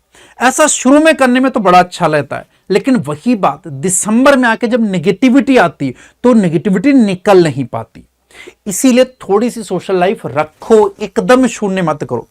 रखने का मतलब मैंने यही लिखा है, मस्ट बट लिमिटेड। लिमिटेड का मतलब आपके अच्छे 2-4 दोस्त होने चाहिए, कोई बुराई नहीं, बट वो आपको मोटिवेट करे, वो खुद भी सिलेक्शन लेना चाहते हो, खुद भी पढ़ते हो, तो आपको बहुत पॉजिटिव एनर्जी आएगी। आप अपने टीचर से मिले, आप अपनी फैमिली मेंबर के, अगर मम्मी पापा आपके आसपास हैं तो उनसे मिलो, बात करा करो, भागो मत, भागना सॉल्यूशन नहीं है, इसलिए उनसे मिलो, आपको टेंशन डिप्रेशन कम होगा, आपकी मेंटल हेल्थ बहुत अच्छी रहेगी, ठीक है नहीं। लिमिटेड फ्रेंड्स होने चाहिए, लेकिन अच्छे होने चाहिए, जो आपको positive energy they. Family member who motivate, जो तुमको तुम्हारे गोल के लिए मोटिवेट करे। अच्छा, मुझसे यह भी प्रश्न उठता है, सर रात में पढ़ें या फिर सुबह पढ़ें? बच्चे ये आपकी चॉइस है, आप रात में भी पढ़ सकते हो, आपका मन कर रहा है रात में मजा रहा, रात देर रात तक पढ़ो, आपको सुबह मन कर रहा तो सुबह अच्छे से पढ़ो। बट मुझसे पूछोगे बेस्ट टाइम क्या है, तो मैं कहूंगा बच्चे 2 AM इसके बाद मत पढ़ो, आप 2 बजे तक हर हाल सो जाओ बच्चे। उसका कारण ये, मान लो 2 बजे सो जाते हो, आप अगर 7 बजे उठ रहे हो, आप 2 बजे सो जा रहे हो, 7 बजे उठ रहे हो, यानी कि आप लगभग 5 घंटे सोए। आपकी नींद बच्चे मिनिमम 7 आवर्स की होनी चाहिए। अगर आपको कम सो के भी काम चल रहा है तब भी 6 घंटे से कम ना सोएं बच्चे। 6 घंटे अच्छी नींद लेंगे, अच्छी नींद लेंगे तो आपका ब्रेन स्वस्थ रहेगा, आपकी बैटरी चार्ज रहेगी, तो जितना कुछ भी पढ़ेंगे वो सीधे ब्रेन में जाएगा। तो आपकी स्लीप प्रॉपर होना बहुत जरूरी। तो मिनिमम 6 घंटे की तो लेंगे, 5 घंटे ये ले ली, दिन में 40 मिनट से 1 घंटे के आप वो ले सकते नहीं। अगर आप मान लो 7 बजे नहीं तो 8 बजे भी उठ जाओगे, ठीक है नहीं, तो आपके पास पूरा दिन आगे पड़ा है, पूरा दिन पड़ा यूज करने के लिए। लेकिन अगर आप मान लो 3 बजे सोते हैं सिर्फ 1 घंटे में, और आप यकीन मानो 9 बजे सोओगे, तो आपको लगेगा ऐसे कि पूरा दिन गुजर गया। और प्लस 3 बजे, जैसे 2 बजे के बाद होता है ना 3 बजे, तो 3 बजे नींद नहीं आती, 4, 5, 7 बजे तक नींद नहीं आती, 2 बजे तक नींद आ जाती है, लेकिन उसके बाद नींद आना कठिन हो जाता है। और इधर 1 ही घंटे का लॉस होगा, इधर आपका ज्यादा घंटे का लॉस हो जाएगा। तो आप धीरे धीरे 9 बजे से 10 बजे उठने लोगे, फिर 11 बजे, फिर 12 बजे। इसलिए ये शेड्यूल अच्छा नहीं है। मुझसे बोलोगे तो मैं कहूंगा ये शेड्यूल अच्छा है। 2 बजे से लेट मत पढ़ो, 2 एनफ होता है। अब रात सोने के लिए बनी तो थोड़ा तो उसको सोने के लिए रख लो, ऐसा ना हो कि पूरी रात तुम जाग रहे हो, तो आपकी शेड्यूल भी डिस्टर्ब होता है। मेरा ये पर्सनल मानना है। लेकिन अगर कोई बच्चे को लग रहा है कि वो 5-6 बजे तक पढ़ के अच्छी परफॉर्मेंस कर रहा है, तो उसको फॉलो करे, चेंज ना करे सिर्फ मेरे कहने पे। बट मुझसे प्रेफरेंस बोलोगे तो मैं बोलूंगा 2 बजे से ज्यादा रात तक मत पढ़ो, ठीक है। तो यह जरूर ध्यान रखना बच्चे। और अल्टीमेटली बस यही कहूंगा साहब, करने से ही होगा, आपके करने से होगा, मेरे करने से कुछ नहीं हो जाएगा। मैं आपको रास्ता दिखा सकता हूं, करना सिर्फ आपको है। तो मुन्ना आप करो, दम लगा के पढ़ो, जो बता रहा हूं उसी चीजों का ध्यान रखो, इसके अलावा और किसी चीज का ध्यान नहीं रखना। सिलेक्शन के लिए जो कुछ भी चाहिए था मैंने आपको सब कुछ बता दिया। इसके बाद भी कोई डाउट हो तो कमेंट कर देना बच्चे। ऑनलाइन तैयारी करनी चाहिए या ऑफलाइन, उस पर मैंने पूरी वीडियो बना दी है, कहोगे तो मैं लिंक डिस्क्रिप्शन में डला दूंगा। बाकी पढ़ते रहो, मुस्कुराते रहो और खुश रहो। खुश रहना बहुत जरूरी। आप खुश रहते हो तो आपके अंदर पॉजिटिव एनर्जी आती है और दूसरों के पास भी पॉजिटिव एनर्जी स्प्रेड होती है, वो बहुत इंपॉर्टेंट। बाकी कोई भी डाउट होगा कमेंट कर देना। थैंक यू, जय हिंद।